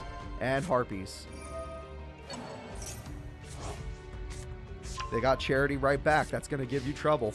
Attack goes through, but as long as you can't beat Dark Necrofear, there's nothing to fear. And because of the Destiny board, all he has to do is hide behind Dark Necrofear and let the game go on. We have begun to spell. Yep, you could just set and cry. You're fine. This is one of the only characters where set cry is a usable strategy. It's a winning strategy with this deck. It got popped! Dark Necrofear got popped! Alright, the boss monster has been taken. Well, it's not the boss, but it's the strongest card on the field. The strongest card on the field has been taken. Hermitry has been tossed. Premature Burial, Sylvan Blessing, finally a monster. Sage Koya. Harpies and TT. Attack goes through. Yeah, if he could get his field spell, he'd be in a great position. Without his field spell, Yami Bakura is going to struggle. This mage is here for his Millennium Ring. He got the field spell! Let's go, Bakura! He's going in. He's winning by battle and by freaking game-winning effect. Holy crap. He has spelled Finn so far. What a top deck from this man.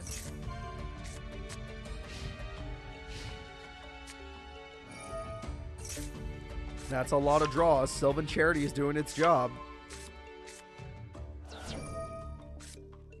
Hermitry is gone. You're bricked. Oh my god, we're 1 letter away. That's it. 1 more letter. He's got the deet. He's got the deet. And there's the last letter right there, but you can't just play it, sadly. Sylvan Charity, attack goes through. Premature Burial, attack goes through. Finally, the Blade Fender. Yep, Blade Fender saves the day.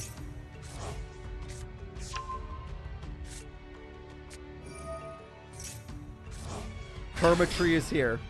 Dark Necrofear wishes it took that card. He has 10,000 life points, though. He legit has 10,000 life points. You have to either pop the trap card, or 10,000 life points will end this duel. It's over! We're gonna spell death, everyone! Final has been activated! Bakura's taking down a mage in Game 1! Game 1 goes to Bakura. Final has been spelled. Honestly, after his first duel, I didn't know if Bakura was gonna keep moving on in this tournament, but he still has a chance. He needs 1 more win. And that was with Bakura having a weird starting hand where he basically had nothing but Dark Necrofear. Dark Necrofear was a good start, the rest was terrible. He got the field spell and Dark Necrofear. This is a good start for Bakura. Really good start. Let's see what he does with it. Okay, this monster again. We're going to just throw some stuff away. Lotus Swain is something that really wanted to be thrown away.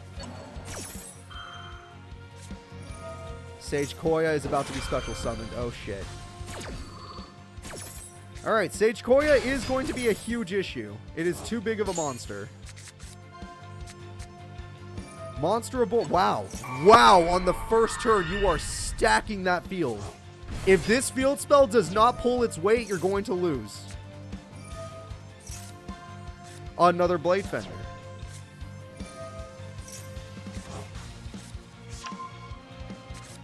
This field spell is going to need to pull its weight. Okay, so far so good. Did not work, but at least you get the bouncing effect. And now hey, you need to keep count, everyone. That's 1 Fiend in the grave. He needs 3. The most important field spell works. Okay, so far so good. The field spell honestly saved him there. He got 1 Fiend in the grave and lots of damage. Wall of Illusion again. Why not? It's a damn good card. Use it well. Bakura fans are eating today. Okay, attack goes through. Yep, it goes through. But terrible monster to go through with. Not only does deflected damage happen, but you get bounced. Okay, this is the attack he really wants to see go through. It didn't work! Oh my god! He's gonna wait! Okay, the patience gives Bakura a chance to get Destiny Board. Yeah, you didn't want Spirit Message. That is the worst thing you can possibly draw. Spirit Message is the worst card you can draw. And it's probably why his deck gets bricked so often. And that's brutal. Oh my god, that's so brutal.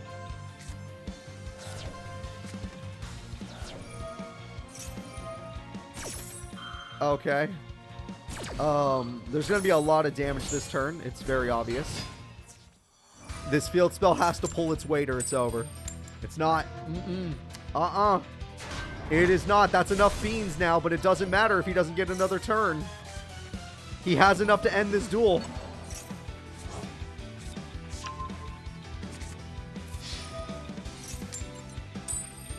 Okay. Bakura lives one more turn. Oh, wait. Heads didn't work. Uh-oh. Heads didn't work. The AI was immune. The AI was immune to the field spell. It didn't matter. He has immunity. I don't know that monster's effect, but apparently immunity. Game 2 goes to the Forest Mage. That is a shame for Bakura. That would have saved him if he could have stopped it, but he could not. We're going to Game 3. The winner of this decides a lot. If Bakura loses, that's one Millennium item gone.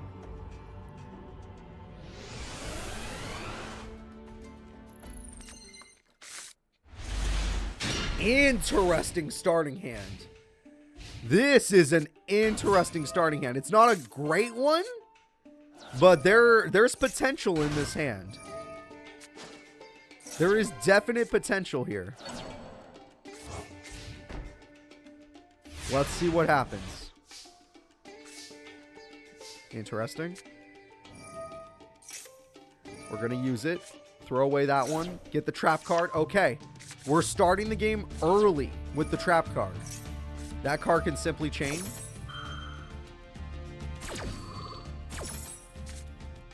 Permatree early. Okay, well, it might... Destiny Board might not matter this time. If they got that big of them... Oh, okay, it's going back. Well, that might be a good thing for them. No, this could be a rough duel.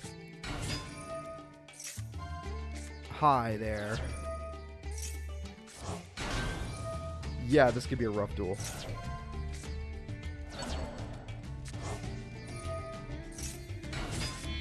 Okay.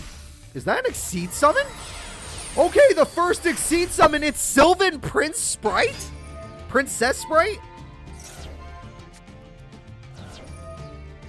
What the hell? Oh my god, you're good. Oh, we're in so much... Okay, Bakura fans are in trouble today. Tails, Bakura fans are in trouble today. 2100. Okay, maybe not. No immunity with that monster. Hermitry, no immunity either, I believe. Okay, you at least got a lot of damage back. Destiny Board has begun, but you need a defensive monster. You need something to hold the field. Because you do not have anything and those spells don't count.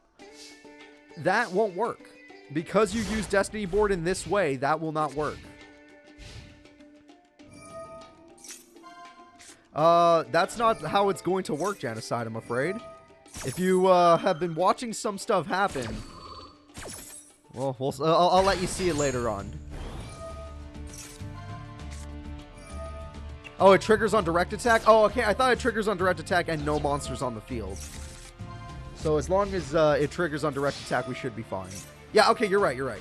I thought you had to have no monsters on the field for it to also activate, but this works. Hey, that's great. It buys him more time.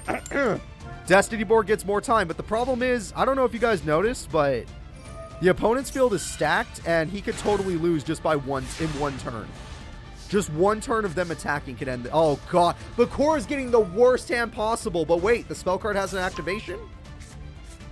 Hey, that's good. Hey, that's pretty good, Bakura. That might buy you another turn. As long as they don't get a fifth monster. Ermitry, yep. The attacks have begun. Heads matter a lot. No heads. That's a really bad start for Bakura. Heads matter a lot. Heads, okay, we got a heads. Heads, oh my god, we got another heads. That's super lucky. Oh, Bakura's luck! Is it stronger than the Forest Mage? This mage could have taken anyone down in the tournament, but the luck of Bakura might make it so this mage looks weak. That's deep. We only need one more letter. We only need one more letter.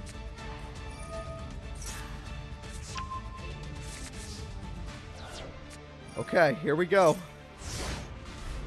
Let's see what they do. This next turn decides the entire match.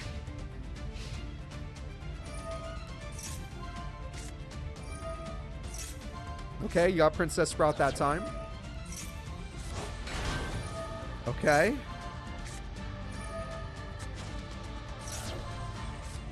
Nope. Sylvan Charity, that's a lot of draw power. TT doesn't matter. Okay, this is it. Why would you attack with a 100 attack point monster? Why would you attack with a 100 attack point monster? Why would you do that? You're so lucky. It can still be over either way.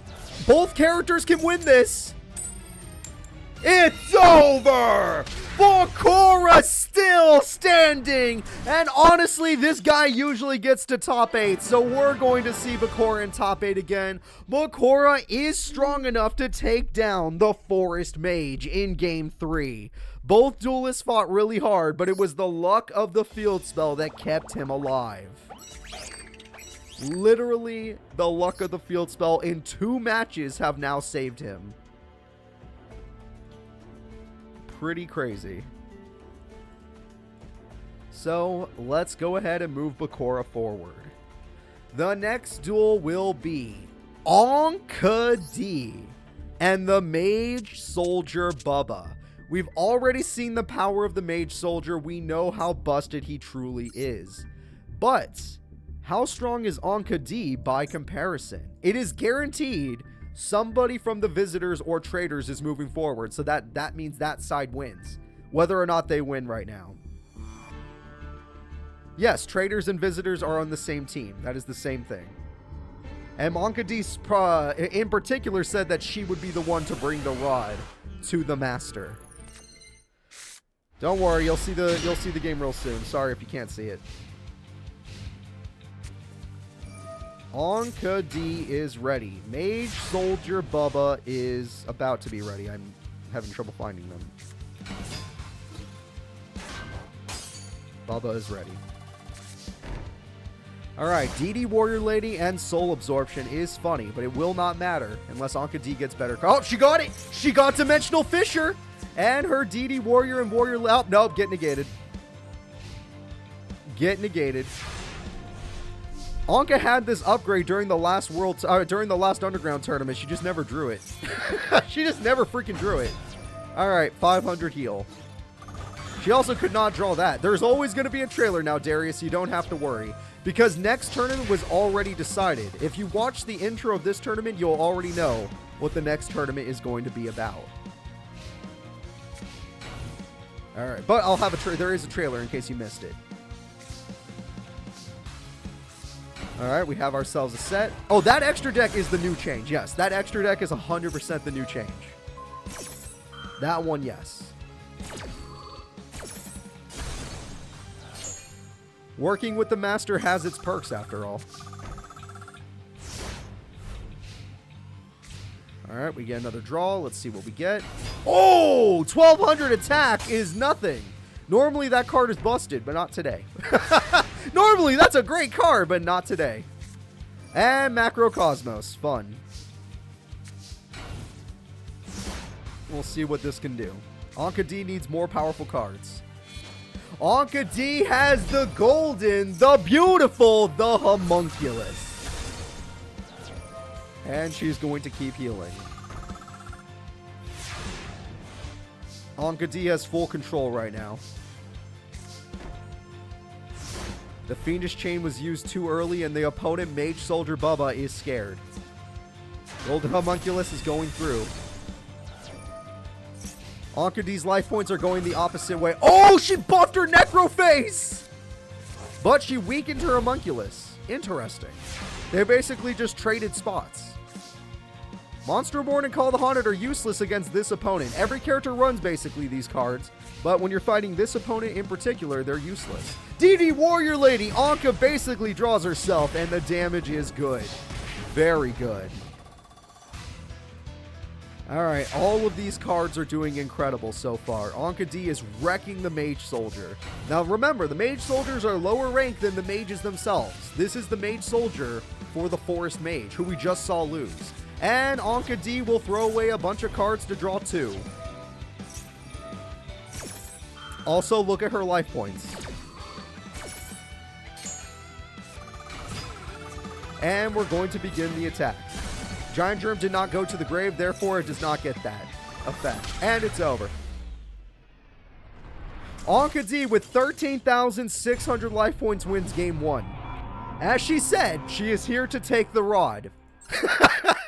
And she's gonna do it too at this rate. This is the power of the different dimension. That's good. I like that, Despicavoid. Alright.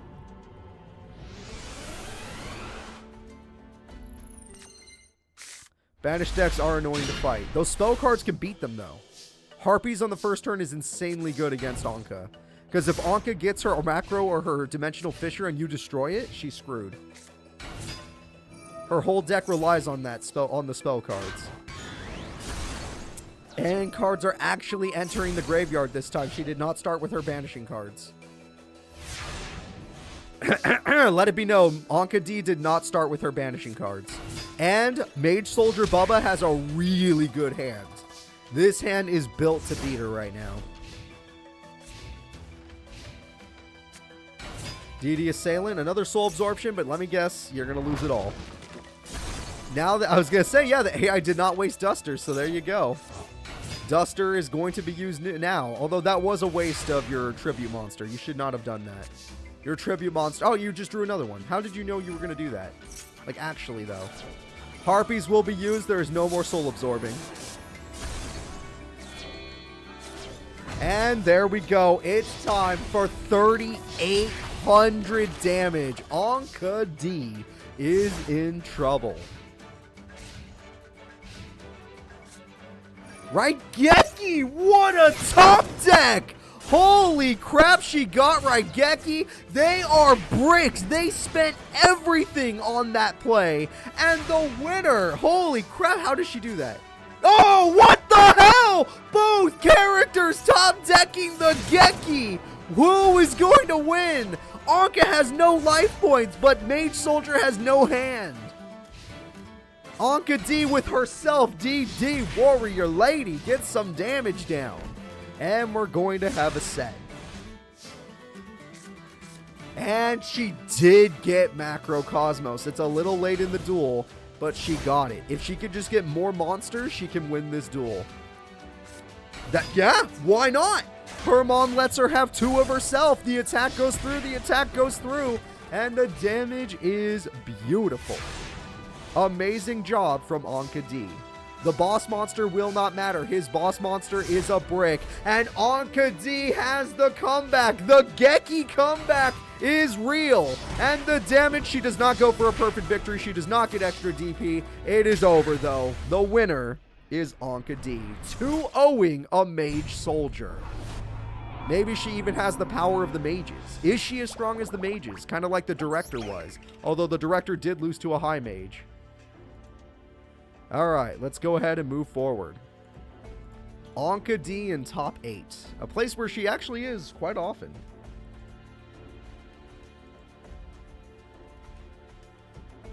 Alright, the next battle will be...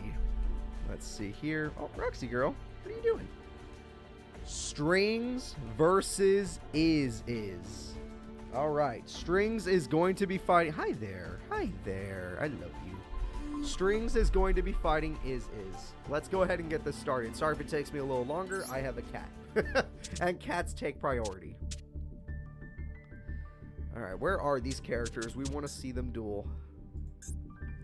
So Strings is being fully controlled by Merrick, as we all know. And he does have a match-winning effect. He's one of the few characters in Master Era that have this effect. In fact, there are 4 characters in Master Era that can have this effect. So far. This is one of them. So let's see them in action. Is ready. Strings is ready. Both of these are underground duelists. Let's see how it goes. He started with 2 Slifers, which we all can agree is typically a bad start. But the other monsters might make up for it. She started with 2 Greffers, Dark and Chaos. Oh. Hello. So let's see what he does. Starting with that monster, it is basically immune to those cards, but I don't know if it's a good start. Yeah, he did ruin it, but at the same time, she can't really get through them. Not exactly. Yep, those are all level 4s. You can't get through the monsters. One more monster, and he gets Slifer. Now, granted, Slifer won't have the most attack, but it won't be a bad attack either. 2,000 is up. Not anymore, Chaos. That card's too big. That card's too big. Revival Jam. Hello there. Revival Jam will be using its Synchro potential to get the Dolphin. And with White Aura Dolphin, no one can stop him. White Aura Dolphin can stop her old boss mon. No, it cannot. The pop effect comes through and you take 1,000 burn. But the White Aura Dolphin is immortal for now because there are water monsters in the grave. White Aura Dolphin returns for more damage. And they have Harpies in case the opponent draws Magic Cylinder. Really good from Strings so far. But if she manages to get a level 6 monster like Chaos Sorcerer, it will be... Oh, look at that! Oh, look at that! I just happen to be freaking psychic. I apologize for my psychic abilities. Everyone, we're going to die now. Chaos Master gets rid of the other monster by banishment. And that is it. Is has game, basically. What? Is? Really? Okay, well, no. There is still a chance. There is still a chance. Where are my fans of Strings? The Dolphin is no longer immortal as it is banished. But that really good card is kind of weak here. Nimble Momongo will die. Sadly, Slifer, we're 1 monster away from you being able to be summoned. And even if we did summon you, it wouldn't exactly help. Monster Reborn could get you summoned, but at the same time, your attack stat would be way too weak. I'm afraid it's over. Oh! What a choice! Chaos Sorcerer banishes Chaos Angel.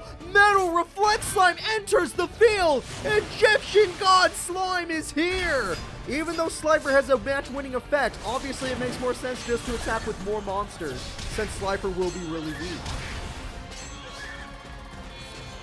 Slifer the Sky Dragon is on your screen! It may be weak, but its secondary effect is super strong. We have a chance at a match-winning effect, everyone. Slifer goes through to destroy the monster. Chaos Sorcerer is up next. Dude can win the entire match with Slifer. That'd be the first time we see it with a match-winning effect. But is his AI smart enough? It's over! Slifer the Sky Dragon has done it, everyone! Thunder Force attack! We end the entire match with Slifer. Merrick, with full control, has taken out 2 opponents with match-ending effects. Strings, good work today. That fight, I 100%, like, Is should have won. 100% should have won. But the way it ended was hype as hell. Alright, let's go. Strings instantly wins all fights and moves forward. Of course, Slate has, as long as Slate has Obelisk, he has that effect. The next duel is the other High Mage. Remember, there were 2 High Mages in today's tournament. High Mage Anubisius will be taking on Sarah Taker. And sadly, I do need to run to the restroom, which sucks because my Roxy girl is right here and I don't want to push her over, but we're going to have to do just that. So before I leave to use the restroom, I'll let you guys see the deck and the duel. Hopefully it doesn't end before I get back. High Mages are pretty freaking busted. Anubisius is on your screen. Sarah Taker is on your screen. I gotta go. Roxy girl, I gotta go, kitty. Let's go. I love you. Alright, let's go. I'll be back.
Oh my god, I knew it.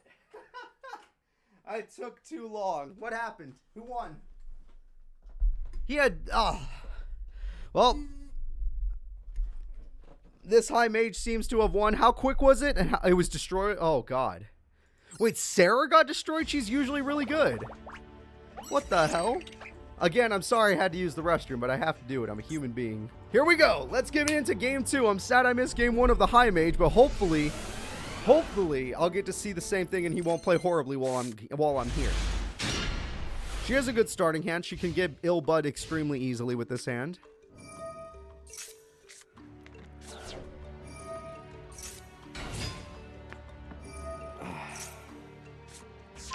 He seems to have a bunch of basic Bujinjis? I don't know. Let's see what we got. She needs her Eldritch. So there you go. She even got her trap card. This is probably one of the best starts she can have. Insanely good start from her. And she can have Ill Bud immediately. Ill Bud is on the field immediately. Easily destroy. Well, hold up. What does this do? Oh, it burns and negates the attack? That's busted. That's really good. But Ill Bud is good and Book of Life will guarantee it gets to use its effect. Yeah, these are a lot of cards. That's, Oh! Triple Exceed Summon! Everyone say hello to Amaterasu, the boss monster! Amaterasu, his strongest card is on the field. He even is going to exceed again. It's Susanoo! Holy crap! Amaterasu and Susanoo are on the field. And we have another monster. Attack goes through. The trap goes through. It's Eldritch, her boss. It's boss versus boss. Why is it in attack mode when it's... Why aren't you in defense? Can you not be in defense mode? Maybe it's because she wants it in the grave so she can get her effect off where she gains attack points. It makes sense. Using her effect, she'd get more attack points and be able to defeat Amaterasu. Alright, Call of the Haunting gets thrown away. By doing this, you can resummon your Golden Lord. Eldritch the Golden Lord is at 3,500 attack. Book of Life brings back Ill Bud. Ill Bud could be normal summoned again to give you even more monsters. Ill Bud uses its effect to special summon a guard ghost, and Amaterasu gets attacked. Before it dies, it brings back Hirume. Hirume? I don't know. Doesn't matter. Awesome cards. Alright, and we have another monster coming through. It's Mikazachi, and Mikazachi, let's see what you can do. We lose a goblin zombie. Overall, though, Sarah Taker is showing you the power of former Egyptian Millennium item holders. So, pretty strong. But eventually that attack buff will go away, so that's when she's going to be in trouble. Alright, Susanoo does have an effect. It lets you search more cards. And the attacks are going to begin to go through. The problem is you can't beat the Golden Lord. You need another Muxeed monster. Amaterasu was your best bet to beating it. We do have another Exceed monster, but can it beat the Golden Lord? Kagutsuchi. Hello, Kagutsuchi. What do you do? You have a high attack stat. That is good. Okay, that is good. Amaterasu rises from the grave. The Eldritch Lord is no longer strong enough. Sarah Taker did make a really good play before, but now she's in danger. There's actually no danger. If she loses, it's fine. They're on the same team. Alright, we have ourselves a special summon. Supply Swap gives you even more cards. And the High Mage Anubisius is looking to 2-0 his opponent. Attack goes through incredibly. Attack goes through. And with all these monsters, this fight is over. Sarah Taker, the former holder of the Millennium Scales, is about to fall to the might of Amaterasu. That is it. High Mage Anubisius on turn 7 will take the match. Amazing. So, our top 8's going to be stacked. We have some of the strongest characters with some of the best plot lines going into top 8. The winners determine everything. So, let's take a peek and see who's fighting who. Top 8. High Mage Anubisius will try to defeat Strings. I don't know if he'll do it, but that'll be incredible. Anka D will try to take the Millennium Ring from Bakura. High Mage Kapora will try to beat the king of Domino High, Kyler. And the Meadow Mage is going to try and defeat Yami Merrick. This is going to be hype. There are Yami Merrick, Kyler, and Bakura and Strings versus High Mage Anubisius, Anka D, Kapora, and the Mage. The Meadow Mage. This is going to be 4v4. Let's freaking go. Yami Merrick versus Meadow Mage will be how we start the fight. Meadow Mage uses the Sky Bolt, if you remember. Yami Merrick, we already know what you do. Will we get another match-ending effect, or will the Meadow Mage step up and defeat you with his high-speed dueling? If you want to beat Merrick, you want to be a speed-style duelist. Not a attack-style duelist, a speed-style duelist. Or a stun-style duelist. Meadow Mage is ready. Yami Merrick is ready. Meadow Mage is second in command, only under Kapora. Yuragito comes through. Yuragito gets destroyed by a trap card that will also give the opponent draw power. Okay, you at least have this. Can you throw away a Divine Beast? Okay, Ra is in the grave. A Monster Reborn is in hand. Monster Reborn will be used on Yuragito, just to make sure his field is safe. And we have a trap card. Very nice. Harpies will get rid of everything. All of your hopes and dreams are gone. You lost Metal Reflex Line. That is a huge loss for Merrick. We have an Exceed summon. Okay, here we go. Metal Mage, the Zubaba General. And Zubaba General has 4,300 attack. And yes, the slime will at least bring itself out, but even it has 4,300 attack. Even Egyptian God Slime couldn't beat it in battle. It would take Raw to take down this monster. And you already lost Raw. Oh, you had 2? Your mom lets you have 2 Raws? And we are going to use the effect of Monster Reborn. And Monster Reborn, by using the spell card's effect, will bring back the Egyptian God card Ra. Ra will use his pay life point effect, which is interesting. It's definitely different to do that. And we're gonna see the Egyptian God Slime. You wouldn't dare. You don't have enough life points for it to matter. Ancient Chant is adorable. You do not have enough life points for this to matter.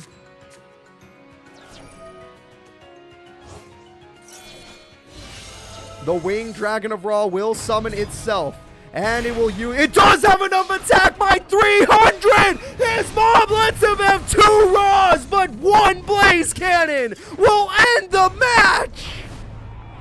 This is unstoppable! Yami Merrick, the King of Hell, despite being in a tough situation against the Meadow Mage, instantly turns it around.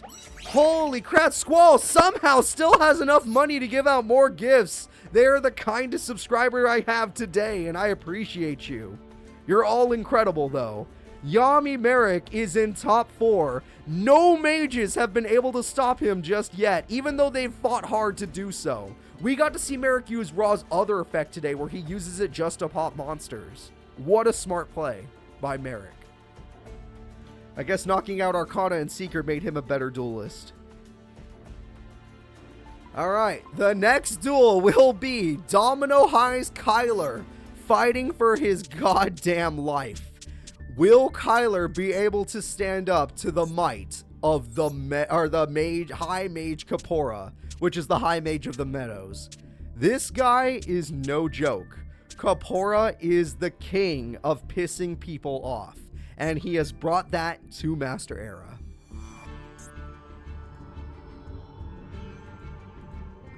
King of Hell is in top 4. That's pretty good. Kapora is on your screen. Kyler is on your screen. By the looks of it, Kyler has a pretty bad start. He does not have any way of getting to his ritual monster. But if he does get it, he has a 4K beater. Kapora has Rhoda. He got his Pinewood. He also has this card. That gets rid of Zebra, Paolo, and Pine. Triple summon. Pretty impressive.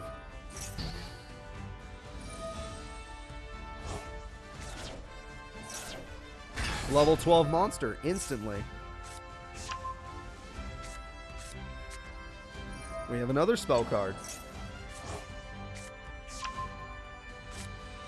We have another monster. This one is the tuner monster. I don't know if it's going to synchro, but it is the tuner monster. Kyler, you might be in a slight bit of danger. Like the smallest amount of danger.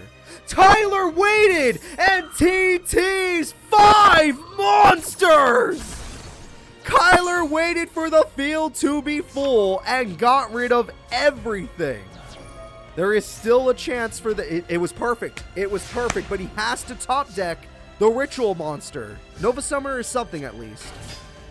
He at least got a monster that could do 14. Kyler, the best Domino High has to offer, is actually taking on not a mage soldier, but the highest mage. Well, a high mage.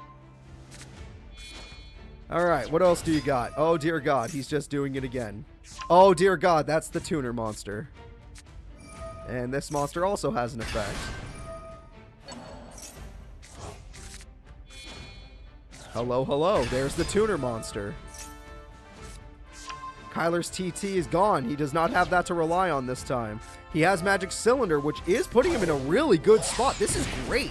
And Nova Summoner's Death thins out the deck, giving you higher odds of getting you your ritual monster. Can you do it for us? Can Kyler defeat a high mage? 2 ritual weapons and a brick, but 1 Wattail dragon in a dream is gonna make the dope. It does not make any difference. That's not strong enough. Shit. You might be dead. If you can survive 1 more turn, you can win this with your double ritual weapon. You did not get a lucky hand. And you're against your last opponent, Kyler, against Callie, you always got your ritual. I see 5,000 damage showing.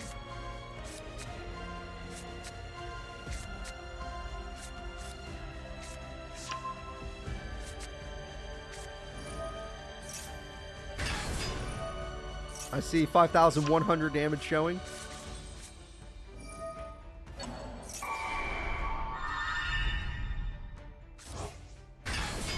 I see a synchro solution. The synchro solution is here. What are we making? Level 6. Is that one guy again? Oh, hello there. This card pops out. What the hell is Moonflowering or Moonshot? I don't know. All right, here we go again. He's got a new card to show us. Doing the math, and that's enough. He has AK showing. Viewer Ing. You're joking that that's a real name. No, I don't believe you. I don't believe you. That's 10,000. That's 8,100 damage showing. I'm sorry, Kyler. If you got your ritual monster, you could have done it. If you got your ritual monster, you could have done it. That TT was so good, but you just couldn't get it. And every other duel, you got it in your first hand. So this was super unlucky. All right, let's try again. It's not over for Kyler. He's fine.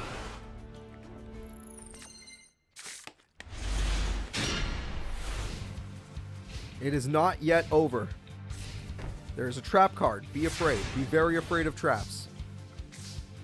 Preparation of Rites can at least get you a ritual monster, which is what you needed last duel. But this duel, it looks like you need a ritual spell. And the Quill's going to get it for you. There we go. That's much better. All right, with the ritual spell, we're going to summon Saphira, the Queen of Dragons, the boss monster of our boy Kyler. Kyler's actually going to fight this time. Monster Reborn on the Wattail Dragon. That's 5,000 damage showing. 7,500 damage showing. This is the power of the strongest duelist Domino High has to offer. Almost an OTK on turn 2. Would have been the record of the day. Oh, gosh. Kyler's gonna win. He's bricked. I don't even know how, but he's bricked. Kyler, go. We're going to game 3. Kyler has done it for the fans. Screw this man. Screw Kapora. Let's see Kyler go all the way. We are 1 duel away from a high mage losing. Let it be known, in Master Era history, a high mage has never lost a match. This would be the first time a high mage ever lost a match. That's an okay start. Because he got Senju and Manju, it works.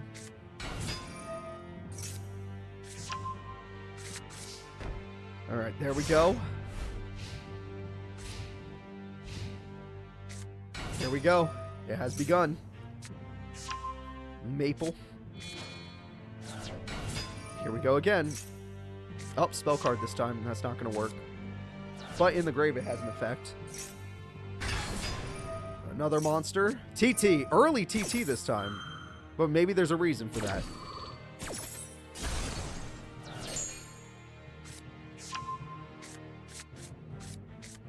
Nope, that's a monster. And because of it, it has 2k attack. So you TT'd a little early this time, Kyler. I think you used your TT better last time. But as long as this guy doesn't summon 8,000 attack points, you're fine. Oh, he's getting lucky with these draws, though. He's getting really lucky. Monster Reborn comes through. Okay. Pot of Greed. That actually was one of the worst things he could have got there. It's a lot of damage. It's 5,100 damage on the opening turn. That is pretty brutal for Kyler. But it's not the end of the world. Kyler still has Manju and Raigeki.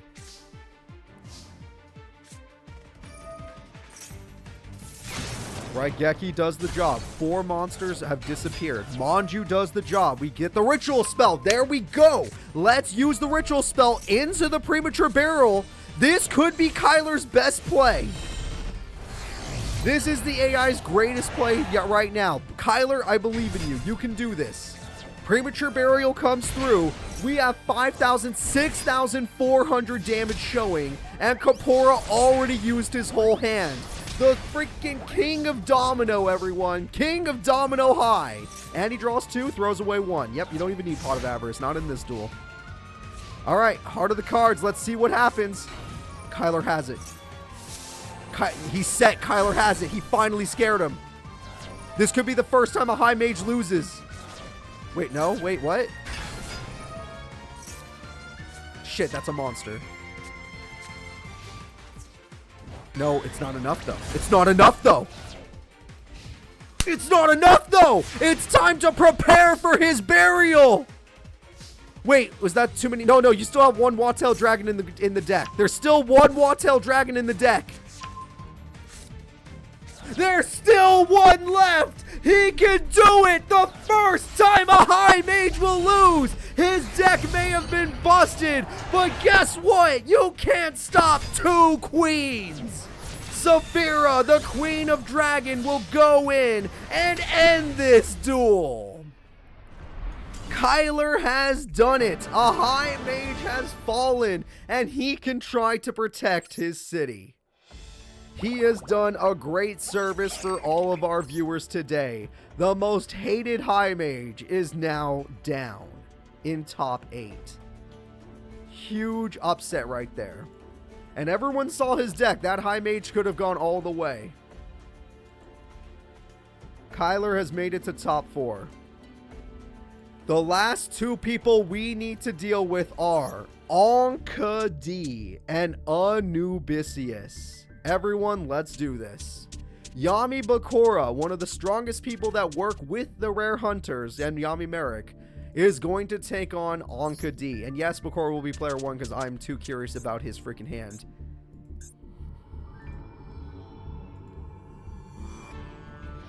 Enki versus Yami Bakura. Both these characters were in the last Underworld tournament, or Underground tournament. That was the Halloween. That was on Halloween, the Halloween tournament. And he did start Destiny board. Great start for Bakura. He started Destiny board. No field spell, but I think Destiny board makes up for it. And she starts with draw power. Oh, she drew those 2 cards. Okily dokily. This could be a problem. That's a lot of damage early on, but he got Destiny board as early as possible, so this is still good for him. Okay, starting to get a little worried, but you know, if you get your field spell, things will be fine. What the fuck are you doing? Oh my god. That technically worked. But you are technically healing them. That did work. That did work. Ah, Wall of Illusion had such a good effect and now it's gone. Shit. That's a lot of healing. And now Enki, instead of having to deal with 3 monsters, only has to deal with 1. Shit. He's fine. You're right. He's fine. As long as she doesn't get harpies, he's fine. She's doing her job, though. Making sure he never has a field. But she's not too keen on special summons. Let's be honest. Enki is not the fastest duelist. She's basically a stun deck. She's a counter deck. But counters don't work if you get Destiny board this early. The portrait card is here.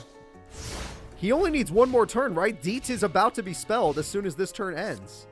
No! Enki has done it!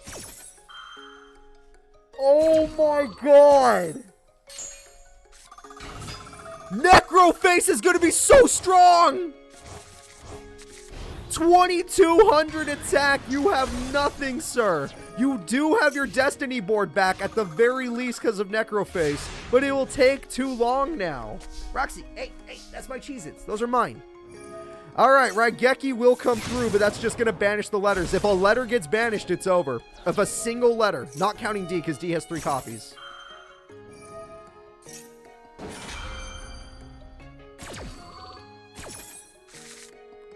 I didn't see a letter in there, just the D, and that's fine. I didn't see a single spell letter in there. I think you're fine. Yep, you're fine. You're fine. There's no letters in there, just D, and you have 2 more Ds in the deck. Giant Germ can't use its effect against Anka D. Her life points are scary, but he doesn't need to win by battle. He has other ways to win this duel.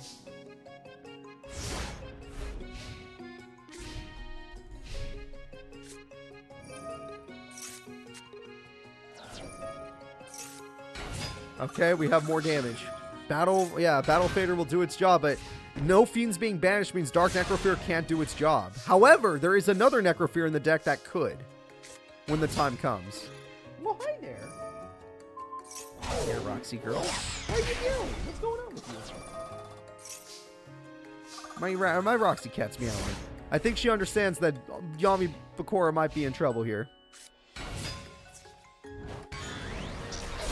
This duel's been pretty rough so far, but trouble may have come.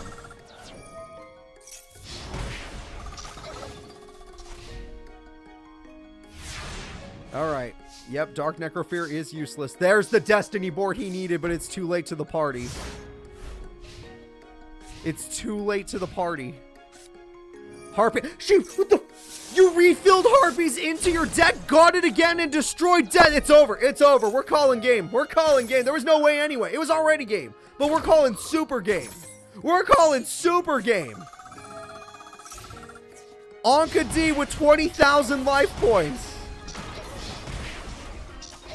is almost winning this duel. Yeah, I highly doubt that this field spell is going to make a single difference. It is the most... You're going to need like 50 heads in a row. And she has 3,600 attack coming towards you. That's 1 out of 50.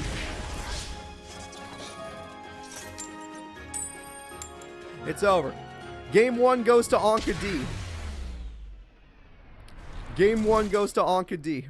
Incredible. In-freaking-credible. Alright.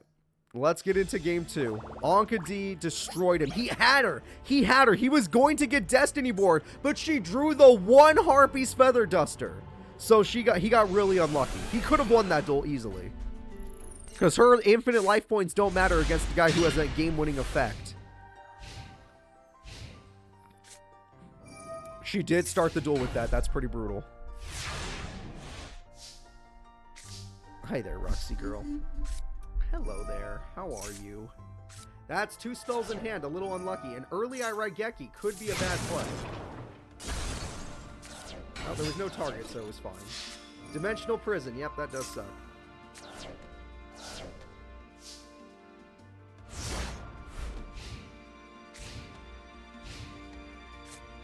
Ooh, that's really good for her. She's getting draw power, and she's getting cards to buff her mom. Son of a bitch. Alright, a little early, but it will not buff her much. It's like 200 buff. Yeah, it's only like a 200 point buff. But now she has more for more pot. Anka D has become a menace in our series. Necrophase. Oh, I was going to say, if you destroy Necrophase, I can't even say that would be the best play in the world. But I guess you're not even going to get to do that. You need to play defensively. Bakura, your deck is peak when it's in defense mode. However, DD Warrior ignores peak. Shit. You need your field spell. We're just going to say he needs his field spell. That might help in the long run, but you needed your field spell.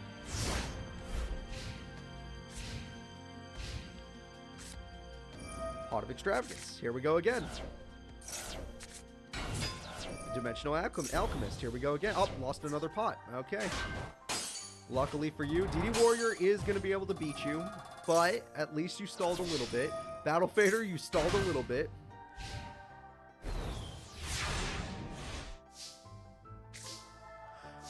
Wow, that is the only top deck that can keep him in this duel. That is literally the only card that matters.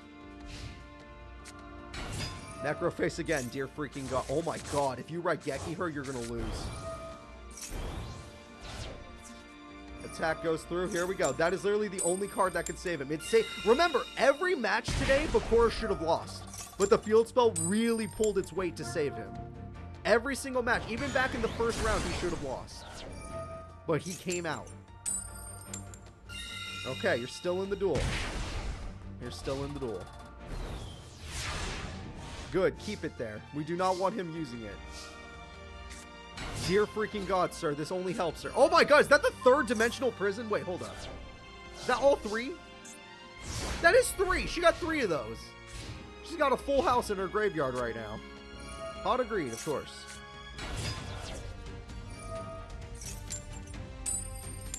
Okay, he got another heads. It's the only thing keeping him in this duel is how much heads he gets. Holy crap, this man is lucky.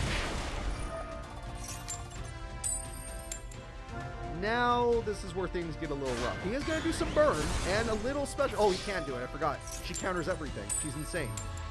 He's getting insanely lucky, though. She should have won 2 times over by now. But right now, he's still holding on for dear freaking life. Dark Spirits thing is going to be a huge problem for him, though. Yes, he has Destiny board, but that means he's putting all of his faith into the Destiny board right now. If the field spell fails even a little bit, he loses the duel. Alright, she has game showing. Heads, it's doing its job. Holy crap, is it doing its job. It is so much. That is cheating. He is cheating. Okay, one attack got through at least.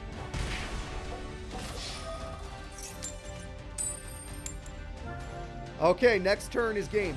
Destiny board will not make a difference. He is still in the duel thanks to the luck of the field spell. He needs a defense mode monster. He needs a defense mode monster to win this duel. That will not get you a defense mode monster. It is all up to field spell. The field spell decides the duel.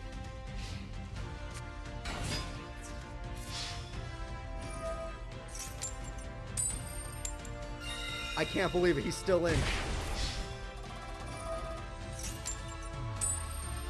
It's over.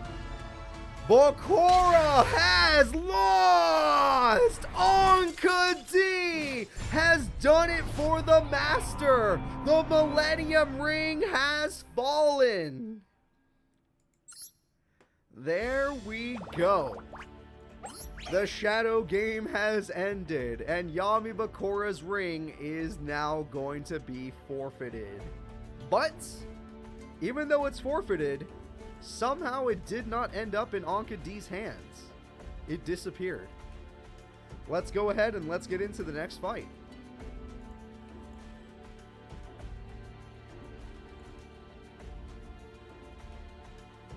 Alright, let's see. Anka D moves forward. The next fight will be Strings versus High Mage Anubisius. Let's see what happens between these two characters. Ow! Ow! Why are you doing this? Why do you rip my chest apart? I love you. Why must you hurt me when I love you so?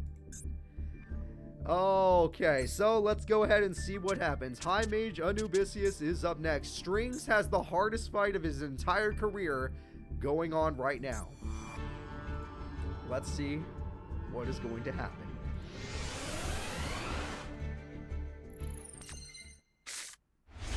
High Mage Anubisius is ready. Strings is ready. Let's do this. Strings has an interesting start, to say the least. No, that's a good start now. I'm counting it. That card makes his deck even better, especially if he pulls off his Dolphin. We're going to start the duel with a good old XC summon. Tsukiyomi. I know the name of that card. That's a different monster, but I guess it's also an Exceed monster. I didn't know that. Did you know that? Kagutsuchi, hello there. And that's a lot of cards gone for a lot of attack points. Giant Rat will sadly die. But the rat can hold the field. Rat for rat. The rat can hold the field. Who do I think will win? I think, honestly, the High Mages... I didn't think the other High Mage would lose to Kyler. Honestly, the High Mages should always have it. However, drawing Slifer in this situation does make my mind slightly change. The rat comeback is real. I'm not completely sold, but my mind is slightly, you know, changing. Nimble Mamanga would have been good if you didn't already have one in your hand. It screwed you. Alright. There's no chance at Slifer because Nimble Mamanga was in the hand. Magic Cylinder is here. He's just going to try and stall for time. Okay, we got another card coming in. It's Yamato. Yamato! Yamato is here, and let's see what he gets. So we're going to get another of the same or something new. Oh, it's Susanoo! We got 3 different Exceed monsters on the field. And with this one, we get a Hirume to the hand. Busted effects. Absolutely busted. But this man is surviving thanks to... Did that card just attack twice? This guy is surviving... No, Mother Grizzly does not special summon. Oh, shit. I thought it would. No, this duel's over. Susanoo can attack all monsters. That's why he let the Grizzly die. Alright, that makes sense. That's a busted effect. That counter strings. Susanoo counter strings.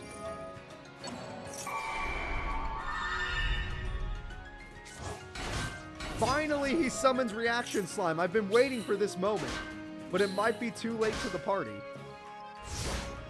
What do you think? You don't know. You're just a cat.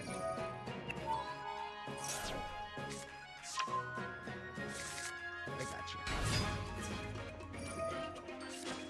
We got a soft couch over there. Oh, hello there, water bottle.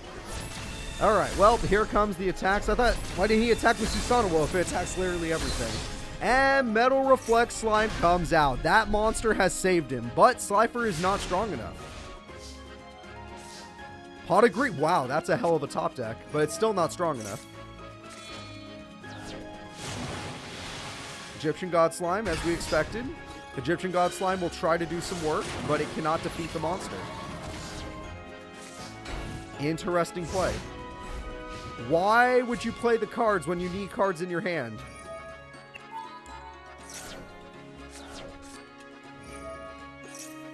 Uh-oh. What just happened?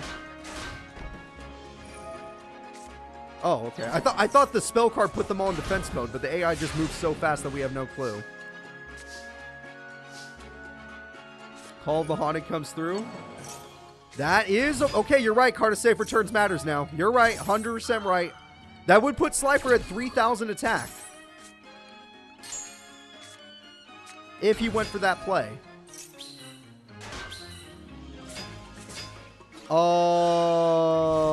Your life points are not the highest. Would you really want these cards in attack mode?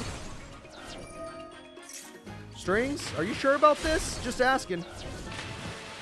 You know, I care about you, dude. I'm just asking. Are you sure you want all these cards in attack mode? Oh, God Slime. Yeah, you're right. You're right. I keep forgetting about God Slime. Thank you, guys. Thank you. God Slime is a protector. He protect. He also attack. Without Amaterasu, they can't beat God Slime. This card lets you draw 2 cards. Oh, shit. That's pretty good. Harpies! You lost your card of safe return. Your draw power is gone. Your draw power is absolutely diminished. And now you're going to have to do it the old-fashioned way. We're going to synchro summon. That's one way to do it.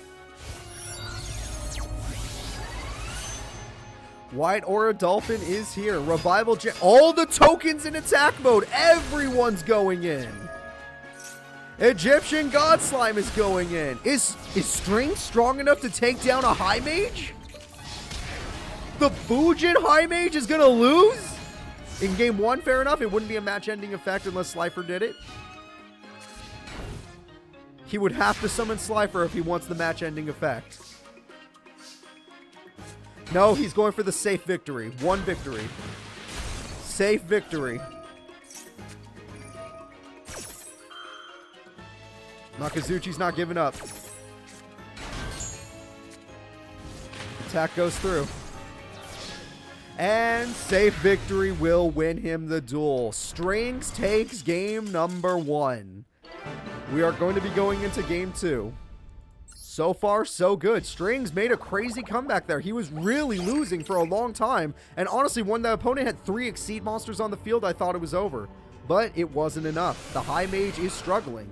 Because one of the best ways to beat Strings is power. A person that has enough attack points to overcome his attack points. Metal Reflect Slime and double pots. Yep. Ooh, Slifer already. With this big of a hand, it's probably not going to be that big now that I think about it. Not a big hand. It could have been a big hand, but not a big hand. Pot of Greed comes through. AI has so many cards, it actually has to think about it. Okay, we have an Exceed summon very early on. Kagutsuchi is back. It has 2800 attack. Not enough to beat a slime, but still pretty good. Magic Cylinder will do its job. Reaction Slime, that's all 3 Metal Reflect Slimes. 1 Harpies and this duel's over.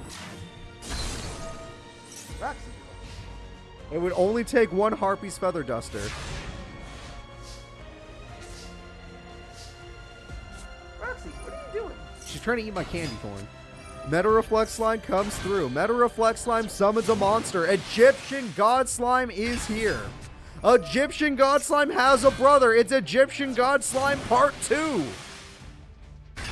Egyptian God Slime has another bro! His dad let him have 3 gods! There are 3 gods on the field, but will they matter? 1500 burn and a negated attack. A monster that cannot be destroyed. A monster that cannot be destroyed. You need your best card. You need your absolute best. You struggle to overcome 3000 attack. The Slime Brothers. They created the attack lot, but they also just need to be stronger than this. Strings is playing the best he's ever played in Master Era history right now.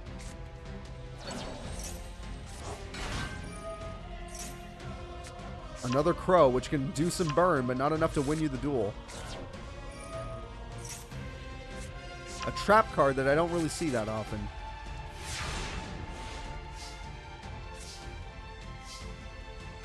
Premature Burial comes through. With this, he brings back the slime. He doesn't even need it at this point. And the attack goes through. Okay, we knew this was coming. He's going to take 1500. And now he doesn't have enough attacks to get through all the defenders. Which means he might do deflect. No, he didn't. He was smart. He did not deflect himself. It might have been smart to summon Slifer just to get his effect off. The secondary effect, that is. That would have killed both these monsters easily. What are you doing? What is my king doing?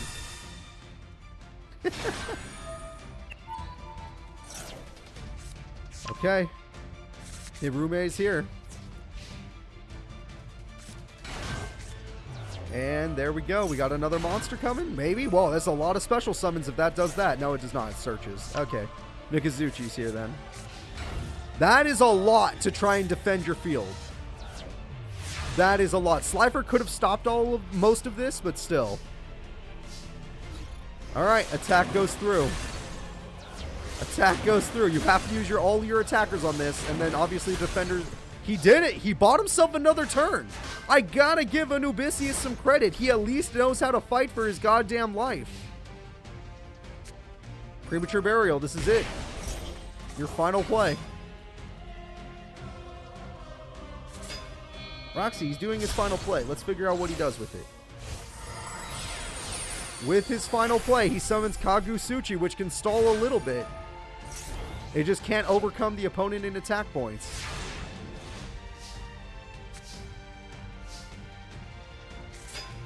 Alright, he's trying to win right now. Oh, it doesn't stall. Never mind, win. That is it. Both the high mages have fallen. That was incredible. The high mages fall to Strings and Kyler, which means only the traitor Anka can give us the worst ending today. But one thing has changed. Anka did get the ring away from Yami Merrick. The ring, she may not have been able to obtain it, but it disappeared. So that has affected the story by itself. Now let's go ahead and get into the next fight of the tournament. The next fight of the tournament is going to be interesting. We basically have two Merricks in grand finals, or in semifinals. Yami Merrick versus Kyler and Anka D versus Strings. Yami Merrick versus Kyler is first. Let's see what happens. Kyler is going to need to fight for his goddamn life.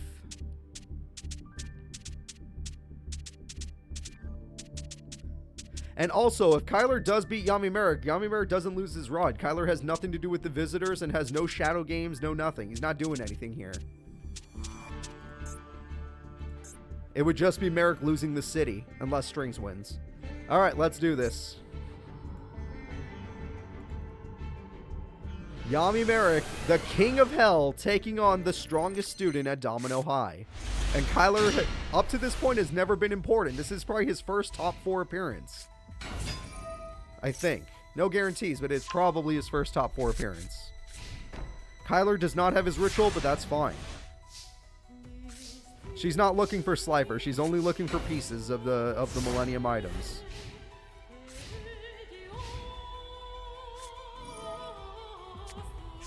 Man, it's ritual art. Okay, he does have his ritual. He has Wattail Dragon as well. No.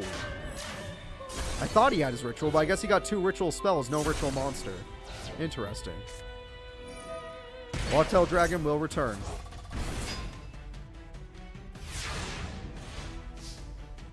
There is a chance at Sphere Mode if he wants to do that. It would be up to him, though. He doesn't have to. He can throw it away as well for Monster Reborn. Throws it away. Gets a Monster Reborn for free. Free 99. Midoriya will come back. And the attacks are going to... Oh, Yuragito's coming in too. And the attacks are going to go through. Yep. Yep.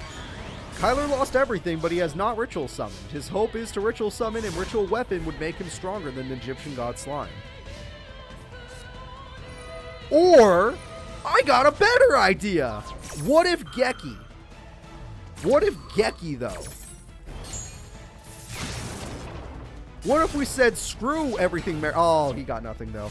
Dude, if he had a way to positive off of that, that would have been crazy. Ancient Champ would get him an Egyptian God card, but he can't summon it, so it doesn't matter. Merrick is officially brick. Well, hold up. This card lets you get Monster Reborn, doesn't it? Oh, shit. Well, it would still be a brick, because there's nothing to revive that. Oh, you can revive God? I didn't know that. I thought Egyptian God Slime couldn't be revived from the grave. I'm incorrect, though. Good, good. It's back. All right, attack goes through, and yep, that is in trouble. So we know in his hand or on the field, or probably both, are advanced ritual arts. And Saphira by itself is not strong enough, but it would give him some draw power. Oh, speaking of draw power, wait a minute. Speaking of draw power, now you can get the monster. Or not.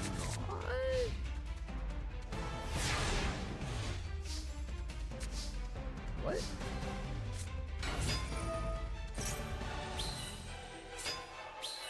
Okay, go ahead, Merrick. This guy's a little bit of a weirdo. Go ahead. It's all you. Yeah, it's all you. Kyler is a little bit intimidated right now. He should have been intimidated by Kappora, but he gave Kappora his absolute best. He's just crapping out on. We knew about the ritual spell. We need the ritual monster. Yuragito doesn't... Well, actually, it would matter if you got the ritual monster. It'd be nice, but you need the ritual monster. You need the ritual Where the fuck are you? What are you doing? I know it wouldn't save you, but at least you'd have something. It gives you a little draw power. His mom lets him have 2 God Slimes.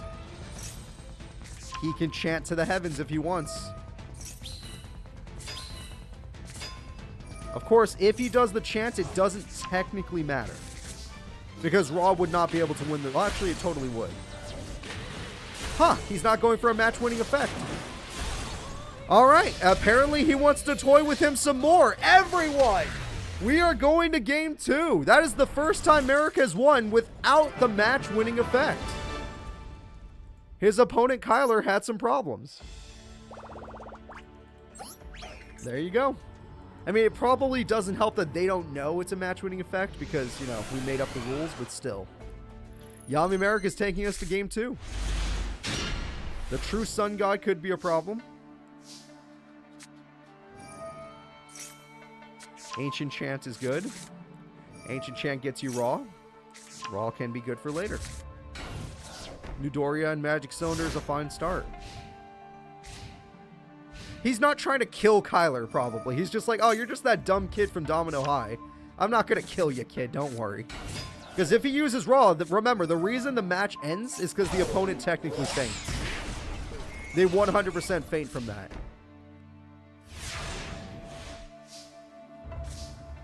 Oh, hi, the whole combo. Your mom lets you have all 3 Raws in your hand? It's not exactly where you want them. You want that Phoenix in the grave, which there are many ways for you to put it there, so yeah. Okay, well at least this kid's gonna try this time. Saphira, the Queen of Dragons, is here. So, Merrick, is he worth it now? Now that he's using this? He reveals his other Saphira. And Advanced Ritual Art guarantees another Saphira. And this is a good play now. Newdoria can only kill one of those. Ritual Weapon. He's trying to end this duel. Oh, it's not enough though. Wait, he's afraid of Newdoria. At least attack with the Ritual Weapon monster. You coward. You absolute coward. Sphere mode is summoned. Newdoria goes in. You coward. What is wrong with... Yeah, oh no, but I'd lose my monster. You. Who cares? You need to do damage. Do you know how strong Raw can get with the more life points he has? The true Sun God is gone. The dragon goes in. Newdoria can easily pop Watail Dragon. Next turn, it happens. Sphere mode returns to its proper owner. The true Sun God returns to the hand. The Millennium... Oh my god. It put the Phoenix mode in the grave. Oh my god. Oh my freaking god. He didn't want to do this to you, kid. I promise you, this was not his intention. Everything that's about to happen to you is your own fault.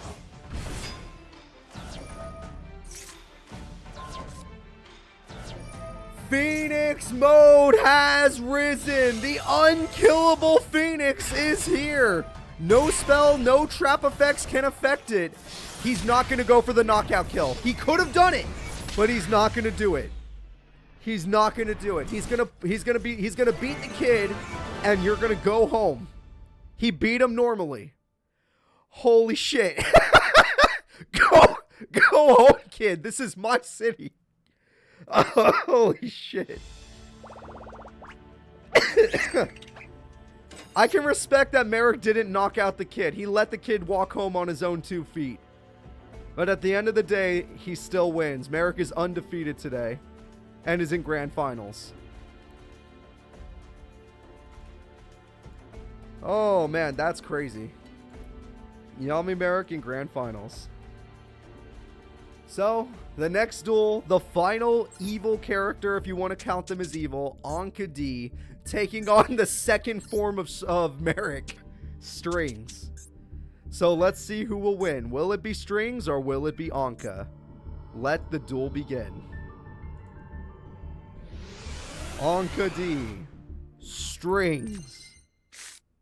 Who's going to grand finals? And for our benefit, who's going to have a fun bronze place breather match? Apparently on Kyler's way home, he's going to have to duel one more person. Pot of Greed from Strings is super strong. Giant Rat is just a solid monster. Necroface early, no spell or trap card. Very bad start for Anka D. I mean, the Dimensional Prisons are... Wait, is that 3? She started the duel with 3. Count it. That's 3 Dimensional Prisons in the opening turn. Why would you put Necroface in attack mode with Giant Rat would just summon another rat? Crazy. Metal Reflect Slime. There we go. Let's start. Well, actually, be careful. Be very careful how you use that slime. It's gone forever. That slime's not coming back. Necroface in the grave is safe. No crazy effects will activate. I'm saying safe for Strings. She got it 1 turn too late. She got the trap card 1 turn too late. DD Assailant does its job, and DD Destroyer does its job. The rats can no longer float. No one floats anymore. Alright, Strings, you still have other strategies in mind. Let's see them. No, you do not. Oh, crap. Well, Anka D's a slower duelist, so she doesn't really have a bunch of monsters. She got both. She got Macrocosmos and the Dimensional Fisher. Does Anka D run a low-level monster? That's a question. Oh, yeah, no, she runs DD planes and stuff like that. She could beat it. DD Teleplane or whatever. Harpies! That is the game-changing card! But DD Assailant is still annoying, but that means she lost a Dimensional Prison and... Oh, fuck. The gods are good when your name is Anka D. The gods are kind. That's... Wow. That's actually brutal. The normally immortal dolphin is not so immortal today because most of the monsters have been banished. White Aura Dolphin is here. Now, granted, if it attacks, it will die. Anka D's okay with this. It's a win-win for Anka D. Win-win it is. The dolphin is no longer immortal. And your life points are forfeit. Strings has no idea what to do. This is one of the reasons why she was once like a top 3 underground duelist. And she's only getting better with the new friends she meets. Remember when she worked for Sayer? Oh my god, she got Necroface with that? Oh my god, another one? Her mom lets her get 2 Necrofaces off of 1 Alchemist? Holy, he's done. He's done. What is this game? With each person she joined Sayer, got a buff. She joined, God, that one guy. She was in the Underworld, the Underworld King and stuff, that kind of stuff. It was, well, I guess it was the Baryons, technically, but it wasn't them directly. It was like the director. But either way, it's over. It's freaking over. Game number 1 goes to Anka D. She shut him down. She shut him down and threw away all of his best cards. She was so lucky to keep getting those spell cards and stuff, but what are you going to do? Let's get into game 2 and let's see if Strings can make a comeback.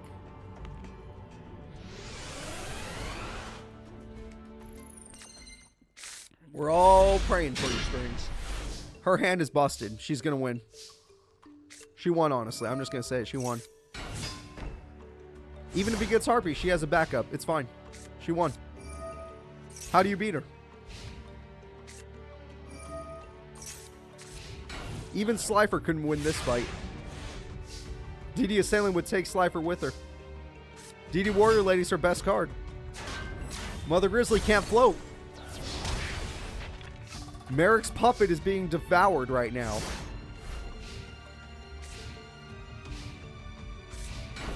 There we go. Anka D was so good.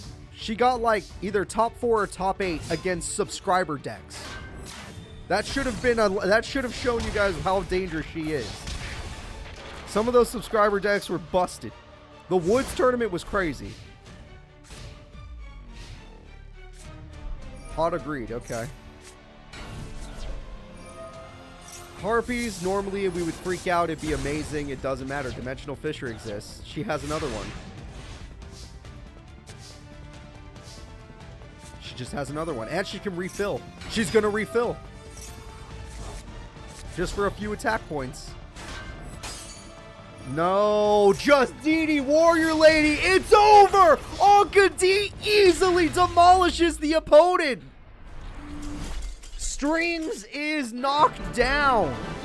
Anka D is doing it for the master. She is 1 win away from taking away every item. Even if she doesn't physically obtain them, they're gone. Will the King of Hell fall? But we won't get to find that out just yet. Strings has another duel ahead of him. Strings, for our benefit, we are going to watch fight Kyler. So on his way home, Merrick sends his puppet to beat him up, which is super funny. Like, it's just funny to think about that. So I'm going to set that fight up as we speak, and we're going to get into it. Kyler versus Strings. The first time Kyler fought Yami Merrick, he got completely wrecked. This will be the second time he does it. Let's freaking go.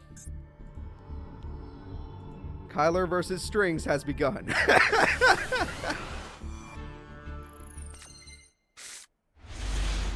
Oh my gosh. Manju comes through. He already has the ritual spell in hand. Why didn't you get... You have the ritual spell in your hand! Get the monster! Who programmed you, and why are you like this? Almost every AI always goes for the ritual monster when they already have the ritual spell. Kyler is throwing. Also, this was a great play by Strings. Absolutely amazing. Triple back row could be a little risky, but if even one of those is Metal Reflect Slime, then you're in trouble. Senju will force you to get Saphira at least. At least you must get it this time. Advanced Ritual Art, that's fine.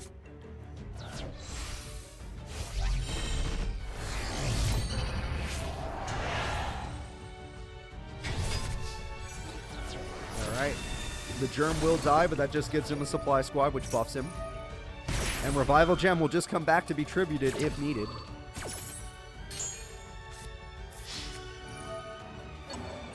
Call the Haunted was wasted, or at least your 1,000 life points were wasted.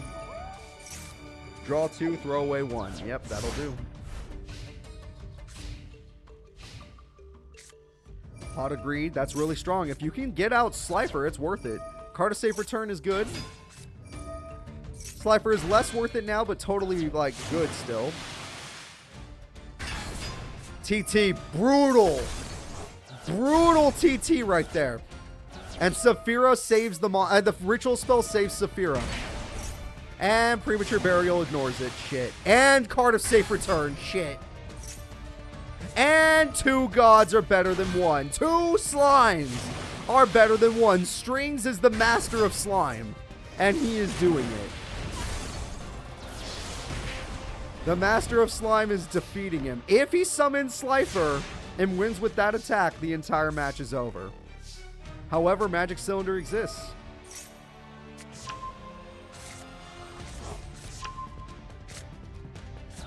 Strings couldn't do any of this against Anka because there was no graveyard against Anka. And most of the stuff he just did was because of the graveyard. He just played that. Oh, he gave up. I was going to say, did you just play that monster in attack mode? That is the AI giving up, if you guys are curious. You get to watch it happen live. All right, the attack goes through. Magic Cylinder will stop the first one, but that's not enough to end the duel. The next attack is for extra DP. They get the duel points. They win the duel. That is it for Kyler. Game number 1. There was no Slifer, so we're going to game 2. Let's go ahead and see who's up next. Hope for the best, everybody. We have a Senju, which is not what we need when Saphira's already in the hand, but Pot of Greed can fix this. Pot of Greed is going to try and fix this. No, it did not. Okay, well, we don't have any fixes here. We need the ritual spell. That is important. Harpies will hit a trap card, I believe. What was it again? Magic Cylinder? No, it was TT. Damn, that was a good trap. And we're going to have a floater battle. Who has the better floaters? Honestly, I would say Kyler in this case.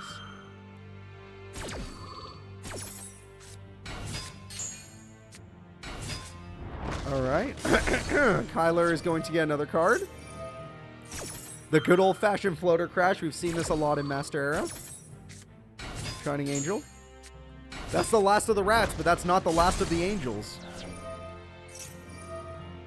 Yeah, when it comes to floaters, you're not exactly going to beat the Shining Angel Nova Summoner combo.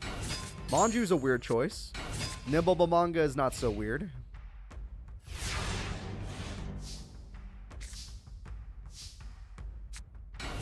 I guess that's all you got. Might as well thin out the deck. Going in for maximum damage, I understand. Well, at least you're trying to get rid of all the Nimblebamangas. You don't want him to have a tribute target. You're doing good, Kyler. This is one of your better duels. Oh, he started the duel with 2 in his hand. That sucks. Yeah, that sucks to be Strings.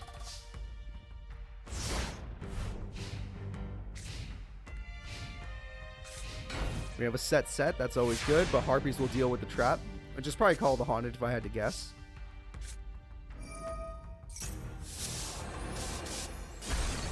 Magic Cylinder is gone. Shining Angel is there. Nibblebamanga is dead, but that did heal Strings enough to survive. So now he just needs to get his slime.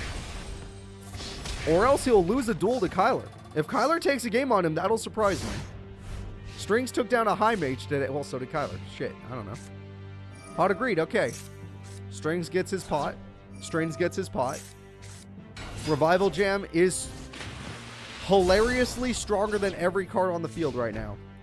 That is so funny that the strongest card on the field is Revival Jam. And he drew the Ritual Spell. There it is, everyone. Ritual Spell time. Saphira summons Saphira. It takes a queen to make a queen. The Queen of Dragons is here.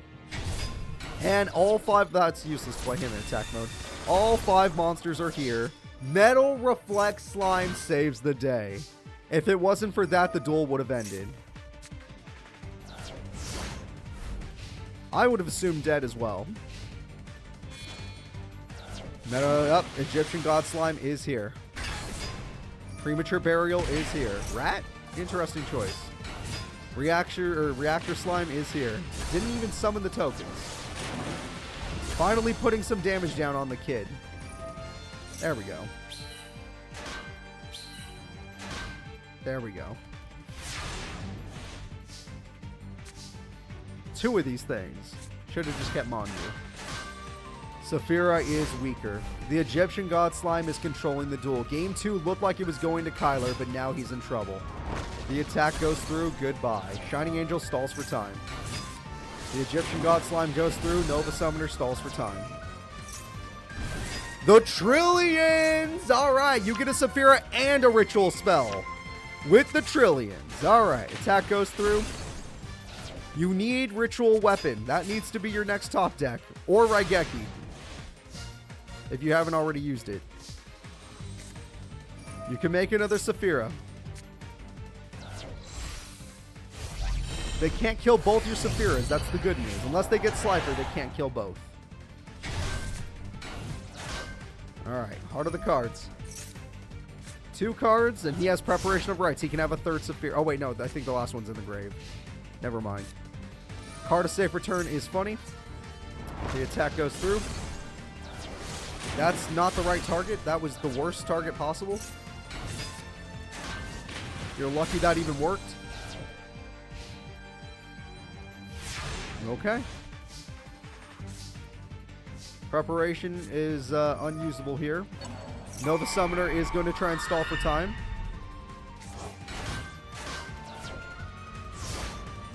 Strings, the duel's over. You don't need to bully the kid any more than you already have. You could tribute some of these for Slifer, you know. Slifer is better than 4 or 500 attack point monsters. I don't know if you could do the math on that. Maybe you can. But one god with 3,000 attack beats 4 monsters with 500. Oh my god, he drew it. He lasted long enough. Saphira lasted long enough. This kid can do it. Obviously, the Egyptian god just has to go in defense mode, but that buys him time to get the popping effects. Nova Summoner can play in defense mode, so he's fine. It's all fine. Egyptian God Slime's going to cost him. Oh no, he's going to play in defense mode.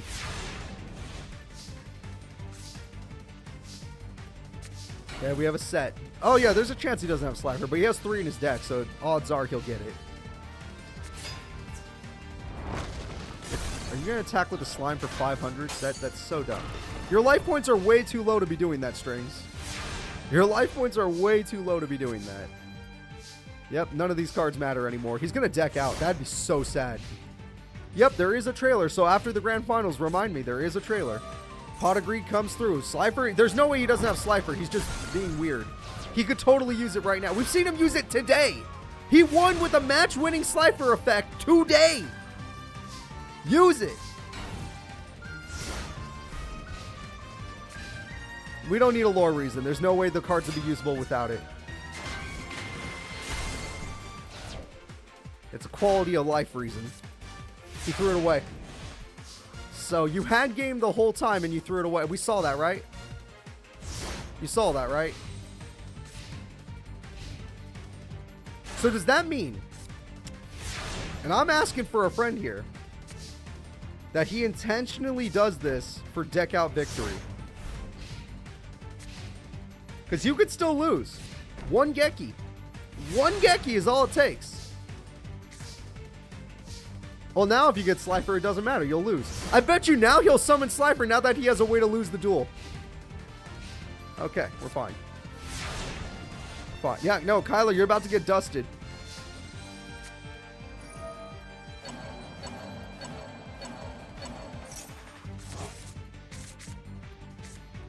He got it. He got it. That saved his deck. That got him. That's it. That was all he needed. His patience has paid off. The Geki is here.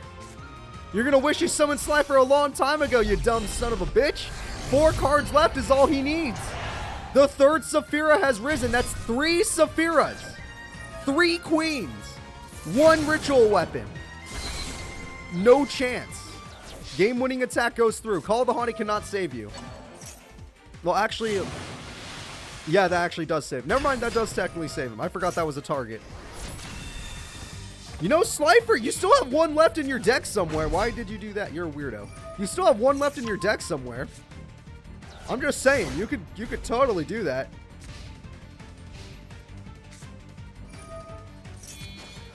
Finally, Slifer, the Sky Dragon with 5,000 attack goes in, and Magic Cylinder gets the win. That's it! Kyler takes the victory! The Thunder Force gets redirected. Alright. Let's get into game 3. I can't believe it took that long. That was so stupid for so long. And you're 100% right. It's because Egyptian God Slime's in that 6th zone. It's because it was in the... Oh, Kyler has the best hand ever. Oh wait, no, there's nothing gets the ritual spell. All of this is ritual monster based.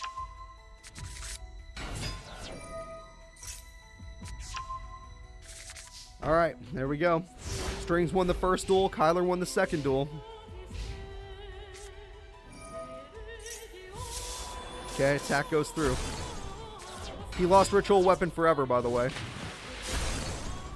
He also, obviously he runs way more, he runs all of them, but he lost that forever. Premature Burial on Mother Grizzly. Wow, you really want to summon that Grizzly. Now that hand is just a brick unless you draw a ritual spell. The Geki insanely early. This is why we don't Premature Burial on main phase 2. Alright, do you have triple Slifer? Are we both going to be bricked? No, we're not going to count that. I'm counting that as a Magic Cylinder win, not as a game-winning effect win. Now, if they stole the monster and put it on their side of the field and attacked and won with that, with the attack, I would say it was a game-winning effect. So, like, if you snatch-stealed a god, or if you somehow got a god to your side and attacked with it, and it isn't your god, I would still count that as a match-winning effect. But if it's just Magic Cylinder, that's too easy. Also, the game's about to be over. Strings wins, by the way. That was the biggest brick I've ever seen. Look at this hand. That is the biggest brick I've ever seen. Strings wins. Alright. What does the ball mean? I don't know what the ball means. Alright, let's go ahead and let's get into Grand Finals, folks. Strings will take 3rd place today, which means Merrick takes 3rd place, super funnily. Raw Egg Form, if it had attack points, sure. I don't know if Raw Egg Form has attack points, but if it did, sure. All of anything that's the divine beast. Yeah, I'll count it.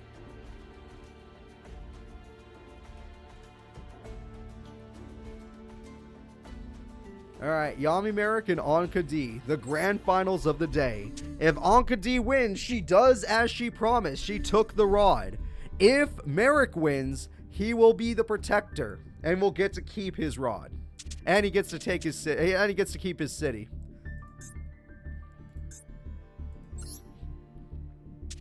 All right, Yami Merrick, Anka D. The fight of champions. Who will win? These two have been dueling each other for a long time because they're both in the underground. They were both top 10 in the underground for such a long time. But this match will decide it all. Who is going to win today and what will our trailer's already decided because, yeah, if you watch the intro, you'll understand why. He got all three again. There you go. Mystic Tomato is there. But this tournament affects future tournaments and already has. Anka D has already affected a future tournament by defeating Bakura in a match. That's a much better hand from Anka D than what he got. Premature Burial is a brick at this point.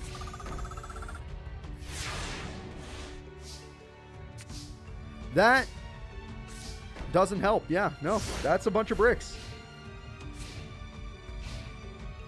Mystic Tomato turned into a bad card as soon as she played Dimensional Fissure. And he's running out of life points. If she summons 3 monsters, he stands a chance. But as of right now, his life points are falling quite quickly. That trap was the luckiest top deck he could have gotten. That trap means a lot.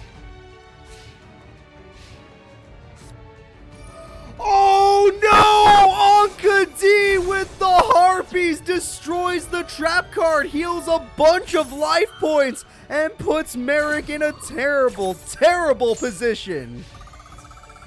And the Macrocosmos gets rid of the stuff from the grave so they can't even use it, and she only has 2 monsters. That's also a really good top deck. That is really good. Ancient Chant to summon the monster. Oh wait, but if it doesn't go to the grave, you can't do it, right? You can. Okay, thank God you can. Sphere Mode. Interesting choice, but we'll take it. Sphere Mode is used to give you an instant 4,000 attack, I believe. Because you don't have the life points. Oh my God.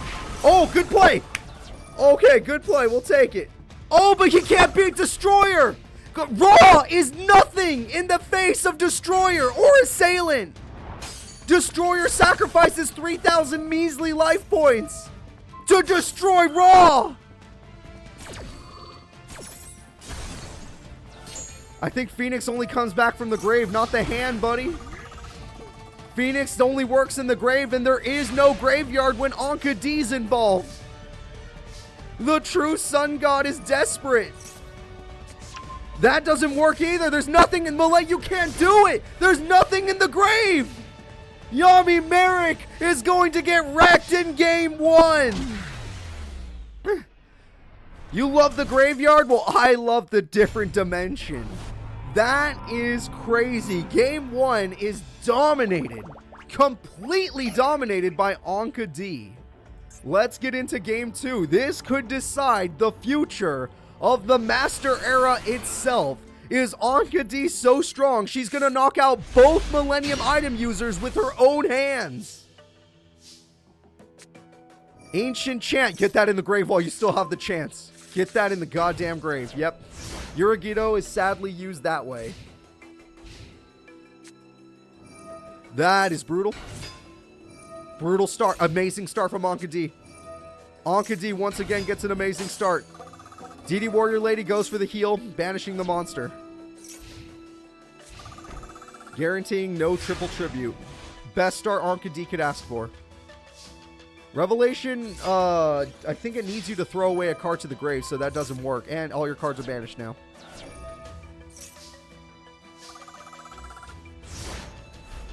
All your cards are banished.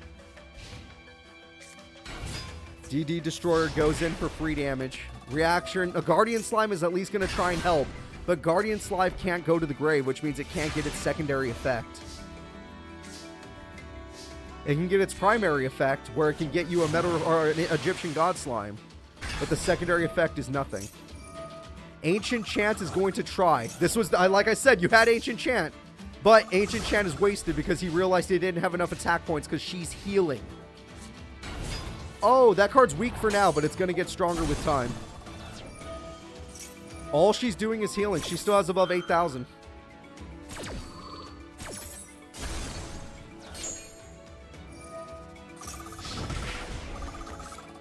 Another Guardian Slime, which can do the same play, but it won't make a difference if you don't go for massive damage.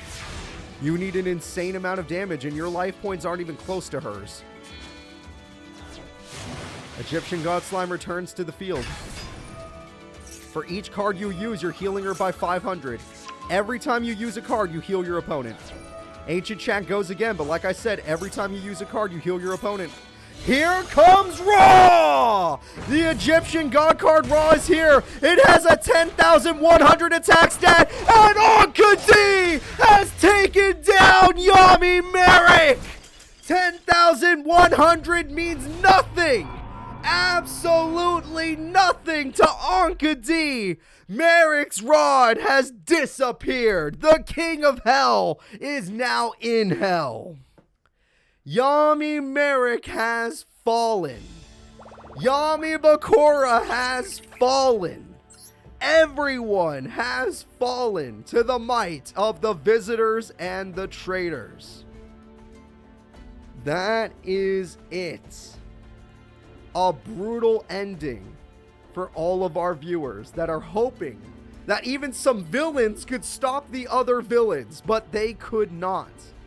Yami Merrick was a king, but he needs the graveyard to play the game, and his opponent having a healing deck completely countered him. Ankh-Kadi wins her first tournament. That is the first time Ankh-Kadi has ever won a tournament in Master Era history, and it was with a stacked bracket of insanely powerful opponents. We are going to end the tournament there. And now we are going to get into our, honorable mentions before we get to the trailer. Ankh-Kadi, first place. Incredible job. Traitors, visitors win. Second place, Yami Merrick. A great job, just not good enough. Strings, a great job, just not good enough. Kyler, great freaking job today. This was the best performance we've ever seen from Kyler at top 4. The Meadow Mage, stacked opponent. Really strong, but lost to Merrick. High Mage Kapora, a really annoying and hated opponent, and lost to Kyler. Anubisius, an insanely good character, really powerful. Somehow couldn't stand up to the bullshit of some of these other characters. Like an Ankh-Kadi and like, Yami Bakura. And finally, Yami Bakura himself did really good today. This was Yami Bakura's best run. He got top 8 yet again. He's had like a billion top 8s in his life, but he lost his item to a traitor. So, without further ado, it is time for us to say goodbye and get ready for the trailer for next week's tournament. I want to thank you all for watching. I hope you guys enjoyed this, and I'll see you all in the next week's tournament, Saturday. Bye-bye.